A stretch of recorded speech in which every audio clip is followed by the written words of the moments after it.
¿Cómo están, queridos amigos, en este nuevo capítulo de ¿Quién me quita lo jugado? Domingo 12 de octubre. Es el día de grabación. Vamos a ver cuándo sale lanzado. Claro, el próximo año, no. No, mentira.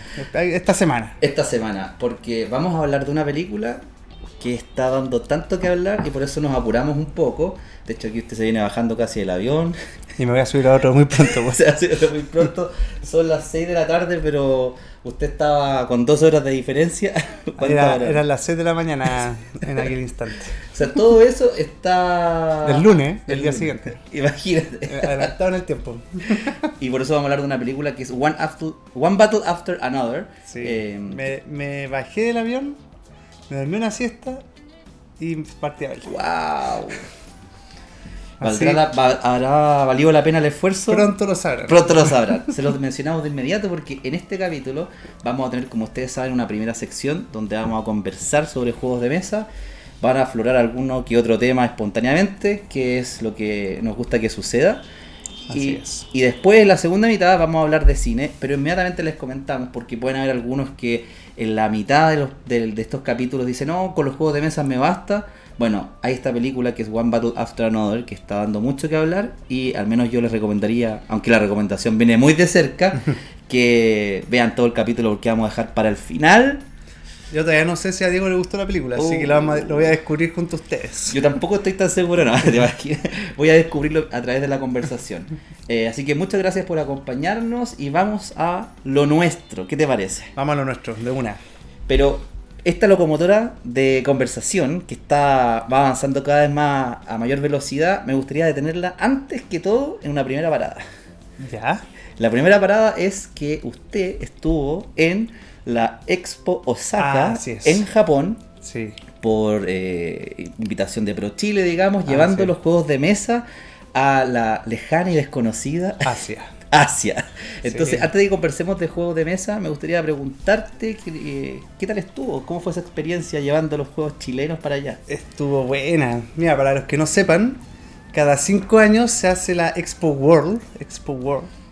La vez pasada, no me acuerdo cuándo fue el 2020 y no sé dónde, pero este año, que el 2025, tocó que se hiciera en Osaka. Y en esta exposición, en Osaka principalmente, toda una isla adyacente a Osaka, se construyó un recinto para albergar la Expo World. La venían construyendo desde hace 5 años porque esto se sabe con anticipación. ¡Wow! Una arquitectura perfecta para el lugar, un lugar gigante que no sé para qué va a quedar después de eso, porque se terminó esta semana la Expo. Un parque de entretenciones va a ser después. Claro, pero es una cosa increíble, gigantesca. Y en esta Expo Mundial, todos los países que quieren participar, porque no participan todos, van con diferentes instalaciones. Algunos van con un edificio completo, el edificio de China, el edificio de Estados Unidos. Otros van con un stand en un pabellón compartido, van como stand de Bolivia, Perú y varios países. Y hay otros que como que van con pabellones, que es lo que pasó con Chile. Un edificio grande, dividido en 4, un pabellón entero de Chile. Estaba Italia al lado, había otros países. Mira, qué coincidencia. Muy cerca están. Y esta Expo Mundial lo que hace finalmente es como una atracción casi turística. La gente va a conocer un poco del mundo, como a salir de sus países y por un día o dos, dependiendo cuántos días vas, te metes en los diferentes pabellones, los diferentes stands, los diferentes edificios, como a entender un poco qué pasa en esos países. Y la dinámica del pabellón de Chile era que, más que hacer una instalación permanente, en que todo el año fuera lo mismo, ellos apostaron por tener semanas temáticas. Y esto está todo el año. Todo, desde abril o marzo empezó y termina ahora en octubre. Eso no lo sabía. La penúltima semana fue la semana de las industrias creativas, que fue donde nos invitaron a participar. Fue una delegación estaba el ganador del Oscar, Gabriel Osorio, por Historia de un oso, representando al mundo del cine. Estaba Crystal representando la música. Rarísimo. Es muy famosa en Japón. Es muy famosa en Japón. No sé si la canción es muy famosa. Eso sí que sí. Por mi parte estaba yo representando con el mundo de los juegos de mesa. Habían estudios de videojuegos también, de música, la idea de teatro. Era como la semana de las industrias culturales, creativas. Y ahí, claro, me tocó estar todos los días, sobre todo las mañanas, como con mesa desplegada, mostrando los juegos chilenos que se habían publicado en Japón. Era como súper acotado, como hay tantos juegos chilenos, hay poco espacio, poco tiempo, centrémonos en algo, y lo que hay que centrarse era lo que ellos, porque esto es para turistas de Japón principalmente, se llenaba de personas de ahí, venían de todos lados, de Tokio, de Hiroshima, venían todos a este lugar, que era como el gran panorama, y la idea era que conocer un poco Chile, y claro, dijeron, si les va a mostrar juegos de mesa, mostremos cosas que ellos después puedan comprar, puedan adquirir ahí mismo. Entonces nosotros llevamos Dragones del Mar, Sanssouci, que están publicados en Japón. Mostramos un poco el Pantano de Fella, que se va a publicar a principios del próximo año. ¿Cómo se decía Dragones del Mar en japonés? No me acuerdo. Me lo aprendí, pero se me olvidó. Aprendí hartas palabras en japonés para explicar los juegos, bueno, era difícil. Y también mostramos los Mazescape de Ludoísmo, que también están publicados en Japón. Los primeros 2 entregas, el Labirintos y Ariadne. Y fue una experiencia bacán porque era este pabellón abierto al público que venía por el día de la Expo Osaka, entrar al pabellón de Chile, y lo que contaba era como las industrias creativas de Chile esa semana, y ahí descubrió los juegos de mesa y fue bastante divertido. A mí me llamó mucho la atención lo clever que son los chicos japoneses, porque muchos niños entraban, porque claro, había juegos de mesa, querían los niños ver los juegos de mesa.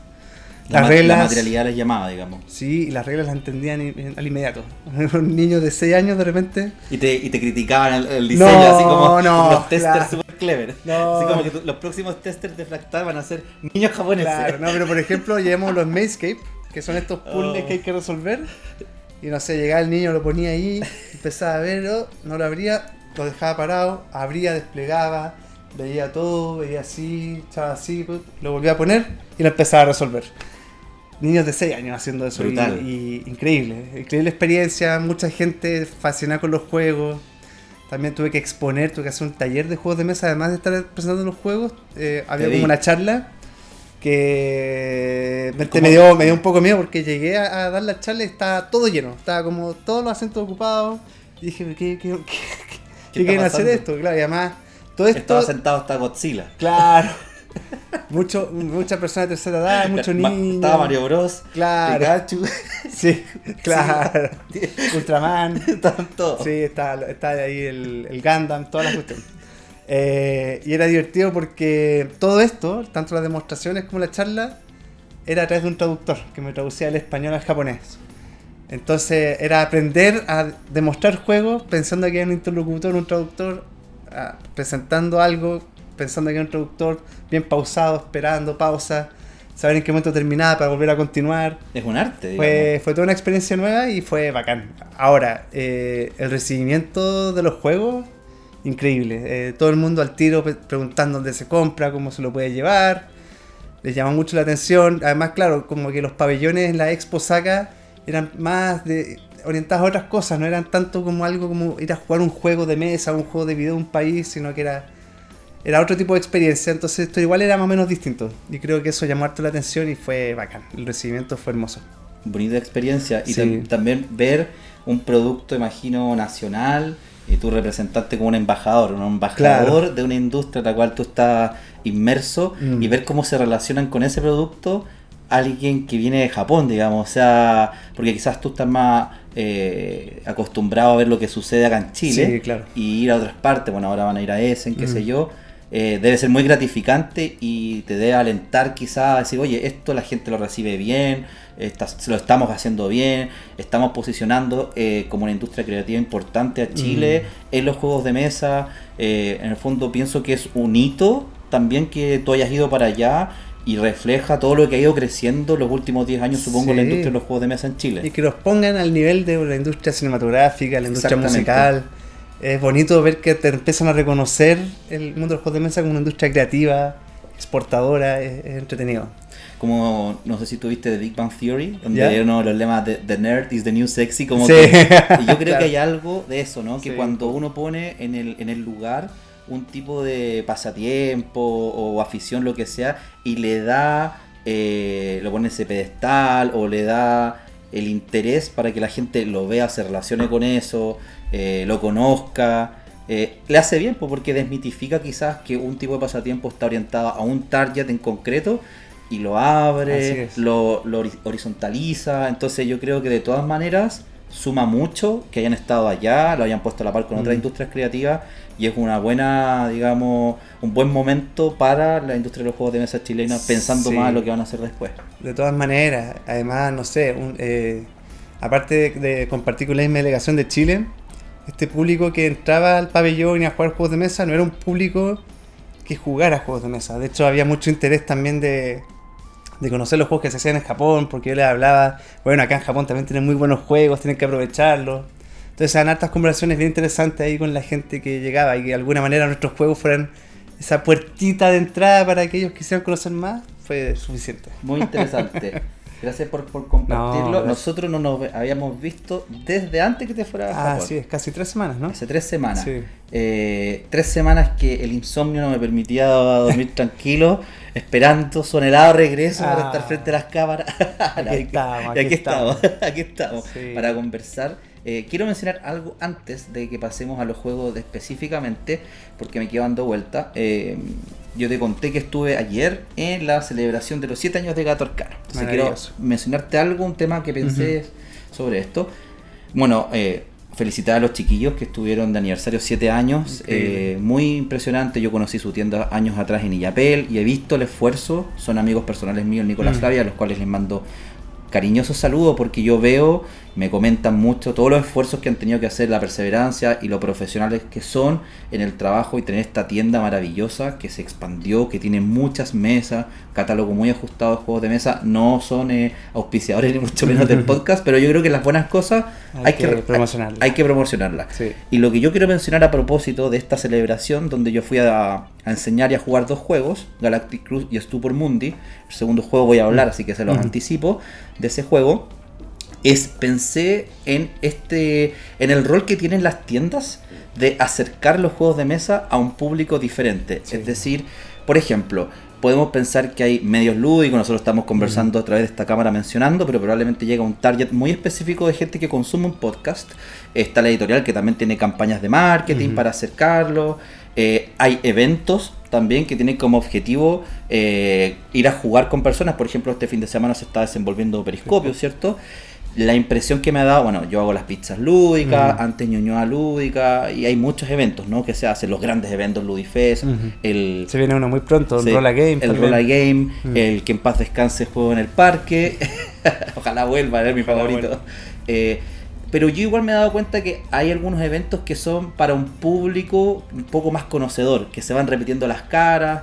Claro. Entonces, en ese entendido, empecé a reflexionar, estando ayer en esta tienda, en la importancia que tienen las tiendas teniendo, no es una obligación, pero sí teniendo esta vocación de extender muchas veces, los juegos de mesa a distintas personas, que claro, ellos están interesados en vender un juego de mesa, pero si tienen mesas, demostradores, días donde van a jugar ciertos juegos, donde van generando comunidad, creo que es un espacio intermedio para personas que van caminando, un niño, una familia, o que lo ven en redes sociales, llega a una tienda y como que rompen el hielo de, oye, pero ¿por qué no pruebas este juego de mesa? No a propósito de eventos, a eso me refiero, no a propósito de un medio lúdico que poca gente los conoce, sino una tienda común y corriente que te muestra los juegos de mesa y te permite conocerlos. Entonces mi punto era que creo yo que es muy importante que una tienda tenga ese espacio para acercar los juegos de mesa a través de interacciones directas, no solamente venderte el producto, porque creo que de ahí se puede ampliar mucho el nicho de jugadores, potenciales jugadores. No, las tiendas cumplen ese rol de guiar a la persona que le llama la atención esto y hacerle un poco el camino de qué juego es para ti, qué juego deberías ahora jugar después de este.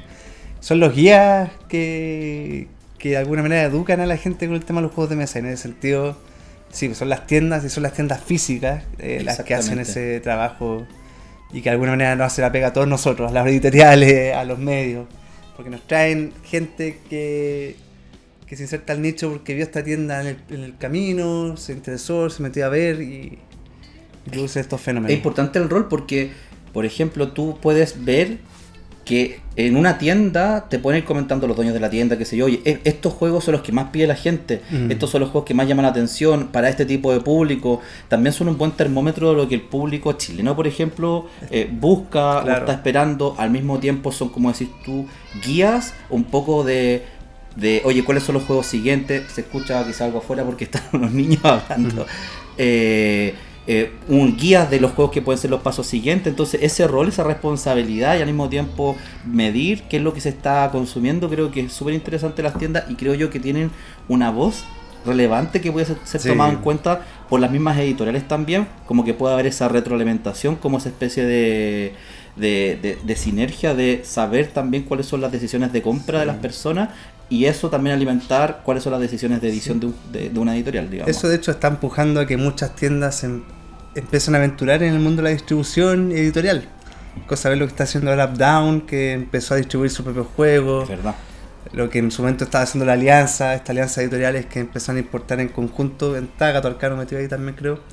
Y de a poco han salido más y más, y hay unas que se vienen que no puedo anunciar todavía, pero que están empezando a hacer ese trabajo porque claro, vienen del mundo en que saben lo que el público está buscando. Entonces parten también con esa experiencia de base que nosotros tampoco la teníamos en su momento.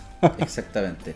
Sí. Así que bueno, eso es un tema bien interesante a conversar del rol de las tiendas. Sí. Quizás después se puede ampliar ese tema en específico. Y con esta introducción de un poco a la Expo Osaka, de esta maravillosa experiencia que tuviste y la que tuve yo ayer con mis amigos de Gato Arcano en su 7º aniversario. Increíble. ¿Qué te parece que tú me cuentes del primer juego que estoy ansioso de que me cuentes? Porque no tengo idea. No tengo idea de qué me quieres contar. No, yo tenía 2 pendientes que los quería hablar en los capítulos anteriores, pero causaron tal impacto en mí que quería reposarlo un rato. No emitir una opinión tan rápida, le quise dar otras partidas. Le he podido dar más partidas desde entonces. Voy a partir con el primero, que por supuesto tú ya lo conoces, es SETI. Búsqueda de vida inteligente extraterrestre. Es un juego que a mí ya me había ganado simplemente por la temática. Un juego de otro planeta. Un juego de otro planeta. Sí, o sea, vi el sello editorial, vi la temática, lo que trataba, un poco de cómo funcionaba el juego y a mí ya me gustaba el juego antes de tenerlo. Increíble eso. Sí. Hay gente que leyendo el manual, por ejemplo, a propósito de que se viene Essen en pocas semanas, uno de estos programas y dicen, leyendo el manual, unas pocas páginas, ya sé que quiero ese juego. Claro, Importante. me pasó un poco eso. Y es algo peligroso, porque cuando uno tiene muchas expectativas sobre un juego, puede llegar a ser contraproducente. La mayoría de las veces, diría yo. La mayoría de las veces sucede. ¿Con el cine? Con el cine pasa todo el tiempo. Con la vida, ¿para qué decirlo? Con la vida, ¿para qué decirlo? Y en este caso, SETI cumplió mi expectativa. Mira. Sí, me encantó. Creo que al principio se puede ver como que no sé si hay un norte. Tal vez en tu primera experiencia de juego, entrar a algo, conocer las reglas, pero no saber un poco hacia dónde apuntar. Creo que sea un poco ese fenómeno en el juego. Pero ya en segunda, tercera ronda, cuando ya te empezaste a involucrar con la mecánica y todo, y empiezas a descubrir las cosas que pasan, que son muy entretenidas, el juego te agarra y no te suelta. Y ya cuando uno lo juega por segunda vez, sabiendo a lo que va, creo que el juego gana en experiencia. Gana y cumple y no sé si tengo muchas cosas malas que decir, más que tirarle flores al juego. Para los que no conocen, ¿cuál es la idea del juego? ¿Qué es lo que propone SETI como idea central? Mira, a nivel temático representamos una agencia que se dedica a la escucha, visión y exploración espacial. Y esto lo va a hacer a través de tus antenas que tienes en la Tierra para oír señales que vienen de afuera. Lo va a hacer también lanzando sondas al sistema solar. Esas sondas tú las puedes después convertir en satélites que orbiten algunos planetas del sistema solar o que los llegues a aterrizar para explorar los planetas en Tierra. Verdad. Y vas de alguna manera haciendo eso con el fin, y el nombre del juego te lo dice, de buscar evidencia extraterrestre, no necesariamente inteligente, pero sí buscar señales de vida extraterrestres que puedan haber en el espacio. De hecho está basado en un concepto que puso mismo Carl Sagan. De hecho el manual hace mucha referencia a lo que tremendo, en su momento Carl Sagan, Cosmos y todo hablaba. De hecho el nombre SETI viene de lo que él quería hacer. Y creo que en ese sentido a nivel temático funciona súper bien. A nivel mecánico es súper simple. Vamos a jugar 5 rondas. Y en cada ronda vamos a estar jugando una acción. Y esas acciones hay diferentes maneras de hacerlas. Lo más común es que la acción sea jugar una carta. La carta va a tener un coste, y esa carta te va a permitir hacer una acción en particular. Después de que haces esa acción, hay algunas cartas que se te quedan como un objetivo en mesa que quieres tratar de cumplirlo. Hay otras que simplemente se descartan al hacerla. Y ahí está la mayor variabilidad porque cada carta es única, irrepetible, tienen diferentes cosas, mezclan un poco de todo. Cartas multiuso también. Exacto, multiuso. Las cartas las puedes usar como recursos si las quieres descartar, que son acciones gratuitas. Las puedes usar como ingreso, que hay una acción que te permite que las cartas se conviertan en un ingreso permanente al principio de cada ronda. A solaparlas, digamos. A solaparlas, claro, pero principalmente tiene una acción principal que es como el corazón del juego. Pero también tienes otras acciones básicas que las puedes hacer sin necesidad de gastar cartas, que son lanzar sondas. Puedes tener solamente al principio una andando en tu sistema solar. Y las puedes ir moviendo, digamos. La puedes ir haciendo mover. Lo más entretenido en ese sentido del juego es que estamos en un sistema solar muy realista. Un sistema solar que orbita en diferentes capas. La más cercana al Sol, la que está intermedia, la más lejana. En ese sentido creo que lo hace perfecto porque las sondas quedan orbitando. No, o sea, temáticamente Sí. el juego es muy impresionante porque yo creo que lo que tú vas haciendo tiene sentido temático. Mucho sentido temático. Y eso a mí me gusta mucho. Al principio uno no lo reconocía tanto a viva voz, así en el sentido de, no, como un Eurogamer más purista, no, Claro. como la mecánica es todo. Sí. Y después me empecé dando cuenta como que se me soltaron las trenzas lúdicas Sí. y dije, la temática a mí igual me importa, o sea, Sí. si está bien implementada, si me sirve Sí. para entender el juego, creo que en este juego la temática está muy bien hecha Sí. y la producción, el juego es muy Sí. llamativo, es precioso, o De sea, todas maneras. la paleta de colores que tiene, Sí. yo cuando explico el juego lo explico mostrando el tablero y después digo, bueno, hagamos un zoom a estos planetas y los planetas están acá Está en un tablero aparte. en un claro. tablero aparte. Yo cuando explicaba el juego, las acciones van bien encadenadas unas Sí. con otras. Y son bien sencillas de entender. No es un juego difícil de explicar, creo yo. No, para nada. O sea, yo No. te puedo contar como experiencia que yo compré este juego en Essen del año pasado. Ujú. Conocí al autor, a Thomas Holek, El autor de moda. el autor de moda que sacó 3 juegos el año pasado: Jardines de Té, Galileo Galilei y SETI. SETI yo creo que fue el gran ganador Sí. entre esos 3. Va a sacar este año un juego que también se está esperando mucho, que en este momento no recuerdo el nombre. Y también va a salir la expansión del serie. Y va a sacar la expansión del SETI, pero se viene otro juego también por parte de él en Essen de este año. Fue divertido porque cuando lo conocí, él llegó y estaba bien tímido. Ya. Ay, Mauricio Isla le diría, Michelito un poquito tímido. Es que debe estar medio abrumado. Abrumado por Sí. la situación, porque lanzó por el 3 hype, juegos, por el hype. nadie lo conocía y estaba Sí. ahí en el stand de CGE y conversé con él, me había contado que en ese momento que iba a sacar otro juego por otra editorial, no por CGE, así que puede ser este que te estoy mencionando. Aquaria creo que se llama, Ya, o perfecto. Acuática, no me acuerdo el nombre, que aparentemente es bien interesante, se viene Buenísimo. y en español va a salir pronto. Excelente. Disculpe si me equivoco el nombre, pero es por ahí. Voy a dejar aquí una fotito del juego este. Y era muy simpático, conversamos harto y ese juego lo jugué en Italia. Ya. Lo jugué harto en Italia y me tocó demostrarlo en italiano en una de las jornadas de juegos de mesa que tuve allá. Y fue un gran desafío, siempre fue un gran desafío demostrar y enseñar un juego en italiano porque no es el lenguaje que yo Claro. vino como primer idioma.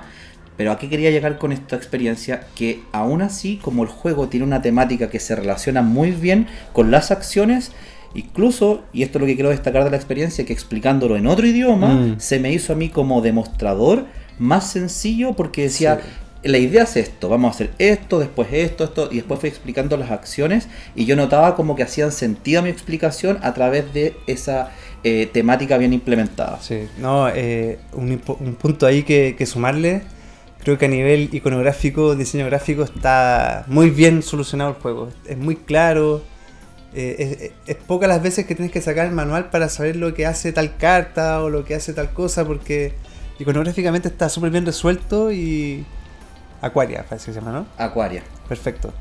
No, en el sentido, muy buena la edición de CG por el juego.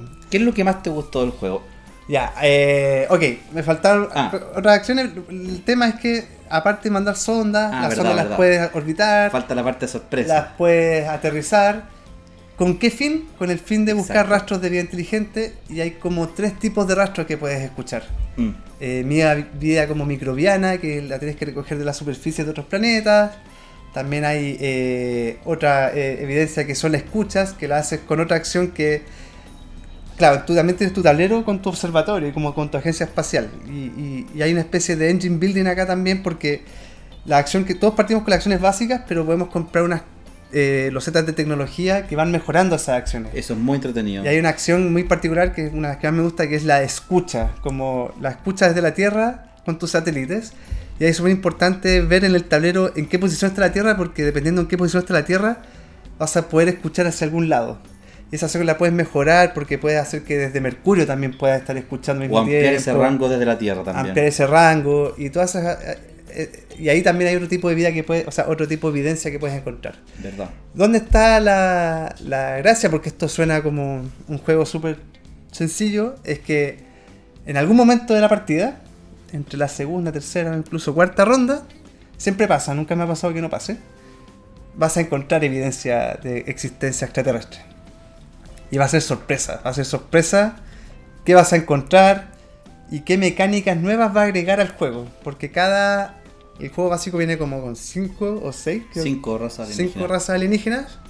Cada una funciona de manera distinta. Hay una que me encanta, el pequeño spoiler, que es una de mis favoritas, que es cuando se encuentra esta raza extraterrestre que es como tecnológica y que hay que hacer una espera de 8 años luz en mandar un mensaje, recibirlo y te vas comunicando como con tiempos desfasados.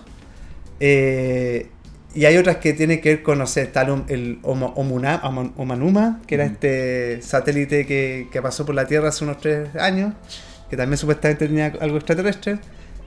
Cada una funciona de una manera distinta. Es verdad. Y eso lo encuentro muy entretenido, porque puedes descubrir hasta 2 razas por partida, y esas 2 razas te van a ampliar el abanico de qué puedes hacer con tus acciones. Y dan variabilidad. Y dan variabilidad al juego, que la encuentro lo más entretenido que tiene el juego.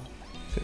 Voy a tomarme de eso que tú estás mencionando para darte mi punto de vista de lo único que a mí me hizo ruido desde el inicio del juego. Ajá.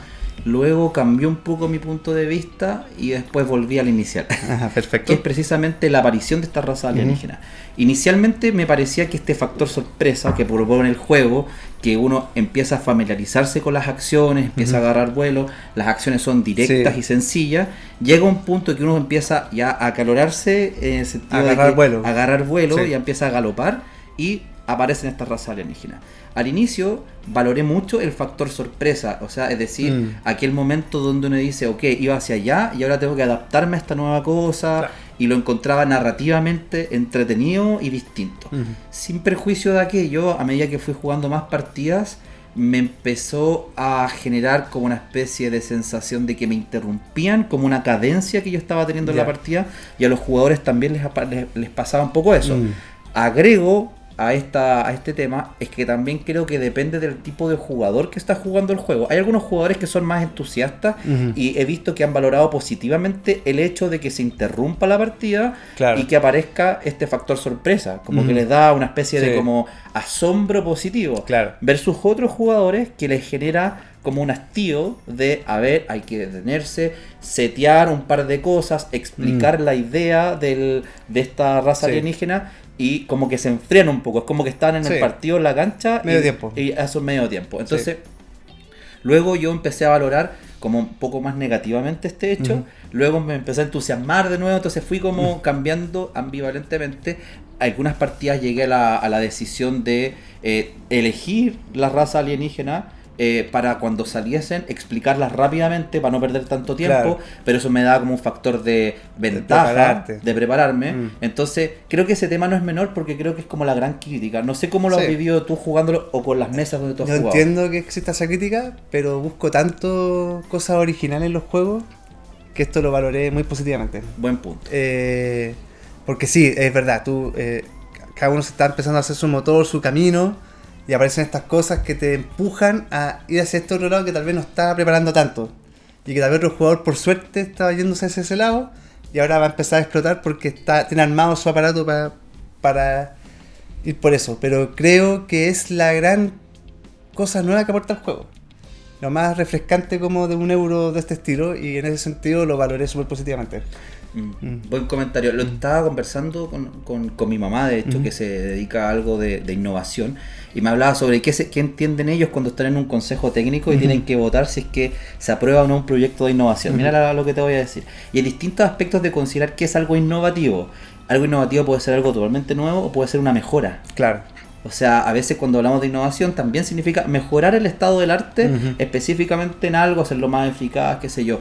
Y estoy muy contigo pensando en esto innovativo, que el hecho de que en algún momento suceda que aparezcan estas razas alienígenas, sí creo que genera esta innovación. A veces uno se permea con algunos jugadores que eso les genera como un poco de hastío, pero estoy contigo que es algo innovador, digamos, claro, especial. Yo quiero destacar lo que más me gustó a mí del juego, es que creo que el juego es muy temático, sí, y las acciones son muy directas, y como que tú lo estás pasando bien en todo momento. O sea, las tecnologías te potencian todas tus acciones, claro, es entretenido lo que estás haciendo, las distintas maneras que tú obtienes los puntos de victoria. Hay como un hilo conductor del juego, como tengo que hacer este tipo de cosas. Por lo menos yo todas las partidas que he tenido han sido bien divertidas, pero como único contrapunto que hago, que es que en algunos momentos he sentido que me enfría esa interrupción. Entonces, sí, pero le agrego como otro punto, es que eso me ha sucedido más patentemente cuando estoy en una mesa con jugadores que demuestran más ese hastío versus otros que demuestran entusiasmo, como que no se contagia el entusiasmo ajeno. Sí, pues. Así que eso es lo que yo considero un poco del juego. Mira, buena recomendación. A mí me gustó mucho. ¿Es uno de los que más te ha gustado el último tiempo, de ese corte? Sí. De todas maneras, ni una duda. Van a salir, supongo, la nueva expansión, más raza alienígena. No sé si cambia algo más mecánico, no lo sé. No lo sé tampoco, no lo sé. Bueno, como el juego habrá que sorprenderse. Así mismo. Entregarse. Te voy a contar yo de un juego que demostré precisamente ayer en Gato Arcano, que es Stupor Mundi. Perfecto. El asombro del mundo.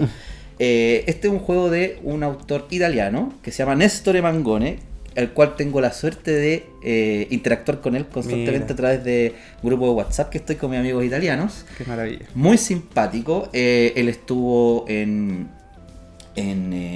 Darwin's Journey, en un juego que me gusta mucho, en Shackleton Base, que salió el año pasado también, en Newton, creo que ese fue en los primeros juegos donde se hizo conocido, y sacó este juego que se llama Stupor Mundi. Yo estuve en la campaña Kickstarter, me llegó a Italia el juego, en español y todo, pero llegó después de que yo ya me había venido, así que tuve la suerte que hace como un mes atrás me lo trajo un amigo que estaba allá, recogió una maleta en la casa de mi tía y me trajo una maleta llena de juegos. El otro juego que me trajo también voy a comentarlo después, y yo ya lo había jugado este juego en varias ocasiones, pero ayer pude estrenar mi propia copia, ¿ya? Mi propia copia de Kickstarter. Este juego que nos propone este autor, que es muy simpático, Nestore Mangone, Stupor Mundi, es un juego donde temáticamente estamos en la época de Federico II, que fue un rey que estaba del Sacro Imperio Romano Germánico y que le llamaban el Stupor Mundi, el asombro del mundo, porque fue un rey muy prolífico en muchas áreas importantes, y dicen que su forma de gobernar fue una antesala a los gobiernos modernos. Entonces, este asombro del mundo, que tenía sede en Sicilia, en Italia, me imagino que le ha interesado mucho este tema e hizo este juego de mesa. Vamos a ver de qué se trata. En muy resumidas cuentas, queremos obtener puntos de victoria a través de seleccionar acciones. Entonces nosotros tenemos nuestro tablerito, y en este tablero tiene espacios para poner cartas abajo, pero tiene en el espacio para poner la carta a la izquierda y a la derecha, arriba de esa carta, dos acciones posibles. ¿Ok? Ahora, las cartas tienen un lado, un anverso, que tiene una acción propiamente tal o un beneficio. Puedes ganar recursos, hacer distintas cosas. Vamos a poder ir mejorando como una especie de deck building nuestra mano también de cartas a través de comprar cartas. Pero lo interesante es que tú en tu turno la carta la puedes jugar por el anverso para hacer lo que me dice la carta, o por el reverso, que no tiene nada, pero tiene dos monitos que tienen dos lanzas apuntando. ¿Y a qué apuntan esas lanzas? A las dos acciones que estaban arriba. Perfecto. ¿Ok? Van a ver alguna imagen probablemente que voy a agregar al video. Y tú de esas dos acciones que están apuntando las lanzas puedes elegir una. Por lo tanto, puedes hacer la acción de la carta o puedes hacer las acciones básicas del juego. Entonces tienes que tomar una decisión que vas quizás mejorando, comprando cartas más potentes, porque hay un mazo B, el B va saliendo de la segunda mitad en adelante de la partida. Entonces en algún momento pueden ser más interesantes las acciones de las cartas, pero en otro momento querés hacer las acciones básicas. En tu turno siempre antes puedes mover un barquito que está en un tablero de una manera muy especial, una forma muy especial que tiene un tablero. Vas moviendo un barquito en distintas ciudades y sobre esas ciudades salen 2 cartas para comprar, 2 aliados ahora no es contratar, para reclamar o algo así. Entonces 2 aliados que son unas fichas de puntuación, 2 cartas para comprar y una situación de mercado para intercambiar. Entonces una cosa interesante del juego es que al inicio de tu turno puedes mover un espacio gratuito del barco y después pagando 1 de dinero puedes mover los más espacios y luego que te quedas ahí haces la acción. Y la acción puede ser llamar a estos aliados, pueden ser comprar cartas, puede ser comerciar a razón de un cambio de comercio con los recursos que hay, que son piedra y grano, obtener dinero, distintas cosas así. Entonces vas moviendo, decides la acción que quieres hacer. Y lo choro que tiene el juego, lo interesante es que tú vas a ir construyendo en una especie de feudo personal un castillo. Un castillo que tiene murallas, tiene torres, tiene una base. Y tenemos que ir y con eso que está en nuestro tablero personal y vamos a desbloquear nuestro tablero para construirlo en el feudo. Entonces estamos obligados, para poner más aliados vamos a tener que construir más torres, para poder tener más capacidad de almacenar recursos vamos a tener que construir más murallas. Y al construir las partes del castillo vamos a tener unas habilidades especiales. Entonces eso es lo que queremos hacer en el juego. ¿Dónde está la vuelta de tuerca? Y acá destaco lo que más me gusta. Es que hay un tablero central donde está la posibilidad de construir también un castillo del rey Federico II. Ya, que no es tuyo. No es tuyo, es como del juego. Sí. ¿Cómo funciona eso? Hay distintos aspectos del juego que detonan la posibilidad de promulgar un edicto. Hay una especie de oferta de 3 edictos presentes y 3 futuros y otros que están dados vueltas. Tú los futuros los puedes ver. Que cuando tú, por ejemplo, construyes una estructura en tu tablero personal, te dice promulga un edicto. Y tú ves ese edicto y en el edicto te dice hay una construcción de o una torre o una muralla o una parte del castillo o subir sus reservas de grano o de piedra o de dinero o de aliados de Federico II. Entonces tú puedes agregarle o quitarle ese tipo de cosas a Federico II. Por ejemplo, podría ser un edicto que diga muralla, entonces le agrego una muralla, pesco una muralla de Federico II que es una amarilla y la agrego. Puedo agregar una torre, qué sé yo. ¿Qué gracia tiene esto? Porque yo te mencioné que una de las acciones posibles es contratar o llamar a un aliado. Esos aliados nos dan condición de puntaje. Perfecto. Que se va a dar al final de cada una de las rondas. Y la condición de puntaje se refiere a qué tiene Federico II y qué tengo yo en base a la construcción de cosas o otras cosas también en relación a Federico II. Por ejemplo, puedo ver una loseta que diga que Federico II tenga al menos 3 murallas construidas. Y eso me va a dar puntuación. Siempre es una basal por un aliado, pero si se cumple la condición, 2 más. O que yo tenga más torres que tenga Federico. Entonces, ¿cuál es el chiche? Y acá menciono algo que mencionaba el mismo autor en el grupo de WhatsApp, que el juego hay que jugarlo con pimienta, hay que jugarlo con malicia, porque uno sabe lo que está haciendo. Porque tú estás viendo las otras condiciones de puntuación de los otros jugadores. Entonces yo puedo quitarle murallas. Sí. Y con eso estoy perjudicando directamente a otro jugador y me estoy beneficiando a mí. Claro. Entonces tiene una interacción bien de irse pegando codazos. Claro. Porque la puntuación, hay otras formas de puntuar, por cierto, pero está muy determinada de esos edictos que se van promulgando. Entonces, en resumidas cuentas, el juego lo encontré súper interesante porque es bien táctico. Tienes que adaptarte. Tiene ese punto de malicia que igual me gusta del juego porque estás como muy atento a lo que estás haciendo. Pero no es como que te va a arruinar 100% la partida. Tienes que lograr adecuarte un poco a eso. Y tienes esta decisión de si la carta la juego para seleccionar una de las 2 acciones o por la carta misma que la puedes ir mejorando. Es un gran juego, creo que es muy entretenido. Ayer la experiencia en Gato Arcano fue muy buena. Jugamos, la partida duró un poco más de 2 horas. Todos los que estaban en mesa estaban muy entusiasmados con el juego. La producción es inmejorable porque es un Kickstarter que tiene harto plástico, está bien bonita. Así que entiendo que la va a sacar Maldito Games, irá a llegar eventualmente. Por lo menos para mí es un juego que se sentía trepidante, o sea, que tú estabas atento a lo que tú estabas haciendo, por cierto, y a lo que estaban haciendo los otros. Y a mí me gustan los juegos de mesa que tienen ese punto de interacción, porque así tú sientes que estás jugando con los otros jugadores y no solamente contra el juego. No, suena súper bien. La única pregunta, ¿nadie se sintió frustrado en la partida? Mira, he jugado algunas partidas donde he visto gente que se ha sentido frustrada y la lección que aprendí de eso, y lo implementé ayer, es que cuando expliqué el juego dije, esto va a suceder y nos va a suceder a todos. Y es parte de lo que propone el juego. Claro. Creo que no es tan buena idea a veces preparar emocionalmente a alguien, pero por mi propia experiencia creo que es advertir. Uh-huh. Y decirles como que el juego tiene como propósito eso. No sé si te sucede eso a ti, quizás tú eres como más relajado en ese tipo de cosas, pero creo que la gente que espera tener mucho control de lo que hace, todo este tipo de cosas que le quiten o lo bloqueen o les frustra bastante, pero yo creo que la frustración igual se puede morigerar si te preparan de que va a suceder eso, o sea, si no te toma tanto como por sorpresa. Sí, pasa mucho que hay jugadores que cuando empiezan a ver las jugadas de los otros que te perjudican, se empiezan a psicosear como, oye, pero están todos contra mí, él va ganando, ¿por qué no se lo hacen a él? Y eso siempre es el momento incómodo de la partida. Hermano, a mí yo jamás me pasa eso, pero sí, si hay una persona que se frustra, puede incomodar un poco el desarrollo de la partida. ¿A ti qué te pasa con esos juegos donde hay una interacción de ese tipo? ¿Te gusta? ¿Prefieres los juegos con menos interacción? No, me gustan, pero trato de no tomármelos tan seriamente. O sea, nunca me voy a decir, no, quiero ganar este juego, le voy a poner todo, porque siempre hay cosas que van a estar fuera de tu control, entonces mejor vivir la experiencia de una manera más es un gran punto de calmada, pero hay harta gente que es súper competitiva, entonces tal vez ese tipo de juegos para esa gente no funcionan bien, pero si quieres vivir algo nuevo, una experiencia entretenida, pasar risas porque pasaron cosas, está súper bien, pero... Porque te iba a preguntar sobre qué pensabas de eso, porque de cierta manera es como una violencia controlada, es una violencia que se da en este plano de regla. Es como yo cuando estaba estudiando en la Facultad de Derecho, hablaban de la violencia que ocurre, por ejemplo, las excepciones a las lesiones. Por ejemplo, un partido de fútbol. Estamos jugando un partido de fútbol y yo te pego una patada. Te estoy agrediendo, claro. Pero el derecho considera que como estamos en este contexto de que estamos jugando la pelota, tiene que quedar en la cancha. Queda en la cancha y se excusa la responsabilidad porque está sucediendo en el plano del fútbol. Claro. Entonces, puede otro tipo de violencia que puede estar, digamos, implementada en un juego de mesa. Entonces, quizás hay gente que tiene más aversión a recibir esa violencia que otro. Claro. Hay gente que se toma demasiado en serio. Claro. Y hay otros que les encanta, hay otros que son que les gusta ver el mundo arder. Yo puedo citar a mi querido amigo Pablo Pizarro, que no decir que era un hombre violento, quizás de las personas que nunca he visto enojado en mi vida, muy tranquilo el hombre, pero cómo goza hacer alguna jugada anticipada y de joderse a alguien, digamos.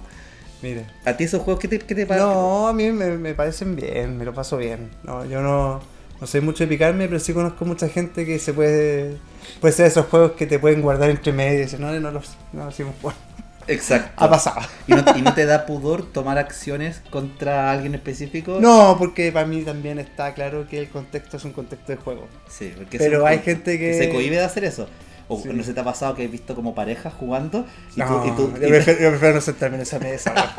Prefiero escapar. Claro. No, voy a jugar la mesa a los fillers. A mí me pasó una partida hace no tanto tiempo de Pan Am, que es un gran juego. Sí. No voy a decir con quién estaba jugando.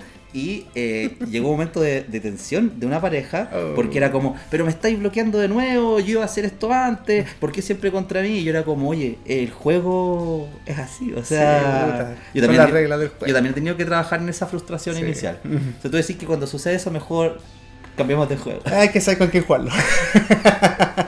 No, es el resumen. Todo eso que sucede bien, de esa violencia controlada. Así que Stupor Mundi, muy aconsejado. Muy entretenido, felicitaciones ahí a Gato Arcano que me dio la posibilidad ayer de enseñar el juego con chiquillos muy simpáticos. ¿Qué más me quiere contar? No, quiero que partas tú. ¿Parto yo? Sí, de nuevo. Sí, es que lo mío viene aquí se viene la tripleta. La tripleta. Aquí se viene la tripleta. Muy entretenido. Bueno, sigo yo hablando y vamos a hacer una tripleta de un autor que yo sé que a ti te gusta mucho. Yo lo amo. De hecho, tengo un tatuaje acá de él, ¿no? Claro, en la nalga izquierda. Este es el primer autor del cual yo fui fan. Como autor. Claro, como en vez de buscar juegos, buscaba juegos del autor. Fue el primero. Después hubieron más y hay otros que tal vez lo superan. De todas maneras. Pero un especial cariño que fue mi primer... Es loco ese momento de descubrimiento del pasatiempo y empiezas a conocer títulos. Claro. Y después empiezas a hacer nexos de que hay algo en común. Sí. Lo que sí tiene en común este autor es que aparentemente, como esta es una talla que está demasiado repetida, debe haber pasado hambre en su infancia, su infancia de carencia. Hay que hablar de mi juego que tiene que con su autobiografía. Yo no sé, que sería interesante escribir un libro, sería un bestseller de qué sucedió con nuestro querido Uwe Rosenberg. Qué grande. Un gran autor que hizo juegos bastante icónicos y también ha tenido un papel empujando y fomentando a otros diseñadores. Y probablemente tú lo vas a comentar cuando hables un poco de él. Y yo te quiero comentar de Black Forest. Perfecto. Juego que compré en Essen el año pasado. Y voy a partir con una confesión. Mi confesión. Confieso que he vivido como Neruda, confieso que he pecado. ¿Cuál fue mi pecado? Fue que cuando me vine de Italia tuve que tomar una decisión. De que dejar allá y que traerte al tiro. Y al tío Uwe lo dejé allá. Dijiste, no me tinca tanto. No, está haciendo muchos refritos. No se vayan a ofender. Sí. Aquí me están pegando patadas. No. Es que bueno, hay nadie que es más refrito que Rosenberg. ¿O Inicia? No, ya vamos a dejar. No, porque Inicia el mismo juego publicado bajo otro. No es tanto refrito. Rosenberg es más refrito, encuentro. Claro, son fanáticos de los chap suey. Sí. Bueno, entonces tuve que tomar esta decisión. Y aparte del chiste, fue bien interesante porque me llegó este juego hace un mes. O sea, lo compré, me llegó casi un año después. Sí, lo jugué un año después. Se llama Selva Negra en español el juego. Y yo, la verdad, lo compré en Essen porque hice una selección de cosas que me quería comprar, que no fueron pocas, tú lo viste. De hecho, ahí ustedes me dejaron, vieron las cosas que iba comprando. Sí, fue maravilloso. Fue maravilloso eso. Pero dentro del listado de lo que ya había seleccionado que me interesaba, era de lo que menos me interesaba, de lo que me interesaba. No sé si me explico. Sí, así era una difícil decisión. Era una difícil decisión. Claro. Pero dentro de eso estaba el SETI, el Civolution, varios otros. Bien. Me llega este juego y haberlo jugado de nuevo fue como, wow, ¿en qué estaba pensando? O sea, este juego realmente me gustó mucho, así que ese es el titular. ¿Ya lo habías jugado antes? No lo había jugado antes, pero tenía una expectativa de como, perfecto, no sé, entiendo. me irá a gustar, pero no creo que va a ser un gran impacto. Pregunta, ¿habías jugado Glass Road antes? No, nunca. Ya. Ni Hora de la Hora tampoco. Perfecto. Que aparentemente es como una mezcla, algo así. Uh-huh. Entonces fue como un gran impacto decir, oye, lo tenía como en una posición no tan entusiasmante el juego. Y me gustó mucho. Te voy a dar un dato, lo jugué 3 veces en una semana. Ya. O sea, te gustó harto. Me gustó harto. Como decía un economista, la gente vota con sus pies. Aquí sería, la gente vota con los seteos de los juegos, con cuántas veces setea un juego, exacto. ¿No? Es un buen indicio. Cuántas veces lo has jugado, cuántas veces te entusiasmó repetir en una semana. Yo creo que es un indicador muy muy bueno y que es el indicador de la BGG, sí, de los rankings, los ratings. ¿Cuán entusiasmado estás de jugarlo? Y también el logged play, cuántas veces has jugado. Exacto. Si tú ves en el ratings un 7, un 8, un 9, el gran punto diferenciador es si lo quiero jugar siempre, muy seguido, no jugarlo más. Entonces ese punto es interesante. Bueno, jugué 3 veces. Selva Negra, Black Forest, muy sencillo. Se trata de un juego que es muy bonito. El tablero son distintas ciudades que tienen adentro los setas de acciones. ¿Ok? Y tú tienes un puro monito y en tu turno lo puedes ir moviendo, pagando unas provisiones, que es un recurso, a alguna ciudad y puedes ejecutar las 2 acciones que están al lado de ese monito que tú ubicas. Perfecto. Entonces, tú lo puedes mover a tal ciudad, no hay ningún límite hasta donde tú quieres llegar. La ciudad tiene distintas losetas, entonces tú, donde te pongas, en las que están adyacentes, tú ejecutas esas 2 acciones. Es así de sencillo lo que haces en tu turno. Pero... Ya no existen las cartas. No es como el Glass Road que tiene estas cartas que vais seleccionando de 15 posibilidades, seleccionáis 5, bajáis una. Nada. Entonces es bastante distinto al Glass Road. El tablero va guiando las acciones que tú vas haciendo. Perfecto. Al otro lado hay un tablero de construcciones que tú puedes tener, que son estas cartas. Y esas, y aparte de tu tablero personal tienes un tablero, o sea, aparte de ese tablero general, tienes un tablero, un tablero propio, que es lo más innovador del juego, por lo menos para mí, que es la gestión de los recursos. Es maravillosa. Porque ¿cuál es la idea del juego? ¿Por qué hacemos esto de movernos de un espacio a otro? Porque lo que queremos hacer es gestionar recursos en 2 diales. Sí. ¿Ok? Uno con bienes procesados y otros con bienes... Exacto, con bienes procesados y bienes básicos, que hay distintas maneras de mover unas agujas, como si fueran desde el reloj. Entonces, a medida que tú vas ganando bienes básicos, automáticamente cuando en 2 partes de este dial quedan en 0 los recursos, empuja el movimiento y eso automáticamente hace procesar los recursos. Claro. Pierde recursos básicos, pero para ganar unos recursos. Exacto. Es maravilloso eso. Es espectacular. Al inicio, eso es igual a Glass Road. Al inicio cuesta engancharse, pero cuando tú ya entiendes cómo funciona, creo que es súper innovador y lo que te propone. ¿Y tiene 2 diales también? 2 diales. Con diferentes recursos. Hay unos que se repiten en los 2. Exactamente, se van repitiendo, qué sé yo. Bueno. Entonces, tú esa gestión de recursos que es súper interesante, la haces con el propósito de, al ir seleccionando las acciones, las acciones pueden ser ganar recursos, intercambiar muchas cosas, pero también con el objetivo de hacer construcciones, porque tú tienes otro tablero que está al lado, que tú puedes poner parcelas, puedes poner animales, no Claro. podían faltar, animales, puedes poner distintas de superficies, Están ahí bosques también. bosques, lagos, Ya, perfecto, cosas así, sí, y eso. puedes ir ampliando, haciendo Sí. mucho más grande ese espacio, Ujú. y en esos espacios también tú puedes poner cartas, que Claro. son las construcciones. Edificio. Edificios. Esas Mm. construcciones pueden ser más baratas o más caras, hay distintos Claro. niveles y que te permiten tener acciones inmediatas, acciones de conversión de Y recursos, puntos para final de partida. punto final de la partida y Mm. condición, cuando yo hago tal acción puedo Sí. mejorarla de tal manera. Entonces Perfecto. tú vas construyendo tu especie de motor con la compra Sí. de estas cartas que te dan puntos de victoria per se. Sí. Cada carta, hay algunas que te dan puntos de victoria al final de la partida Sí. a través de esta sencilla selección de acciones donde tú te vas moviendo. Y Ah. lo último que te quiero destacar, que hay una acción que cuando tú la ejecutas puedes mover de lugar losetas en el mismo tablero. Sí, sí. O sea, el tablero tú seteas las losetas de acciones, Ujú. pero durante la partida se van moviendo de Perfecto. distinto. Entonces va variando la posición de las claro, acciones no, durante no la siempre, partida. si voy a ese lugar siempre voy a hacer esas dos. Esas acciones pueden Exacto. cambiar. Dentro de esas losetas de acciones hay otras que se van agregando que son de cumplir objetivos, pero Perfecto. no es algo sustancial del juego, sino que yo te diría como idea general es la gestión de estos diarios de recursos con Sí. el objetivo de comprar edificios. Mm. En resumidas cuentas, yo lo encontré un juego súper entretenido, fácil de explicar, realmente interesante la gestión de recursos en estos diales.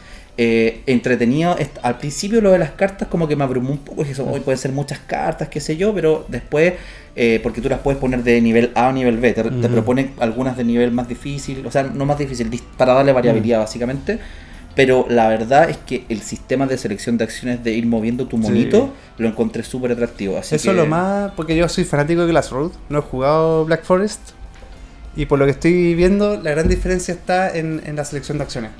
Que el otro se hace con cartas, si bajo una carta que otro tiene en la mano, esa persona va a poder hacer la acción y mi acción no va a ser tan bacán si que lo hubiera jugado solo.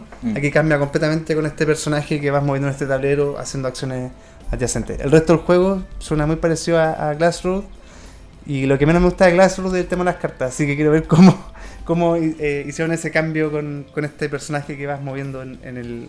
me sorprendió Está gratamente. Lo jugué por casualidad 3 veces en una semana. Por casualidad me refiero porque pasó esto. Lo jugué un día en Super Lunes y después llegué el miércoles, fue las pizzas lúdicas y dije, oye, ¿qué juego? Dije, ¿sabes qué? Quiero darle otra vuelta al juego para profundizar un poco más.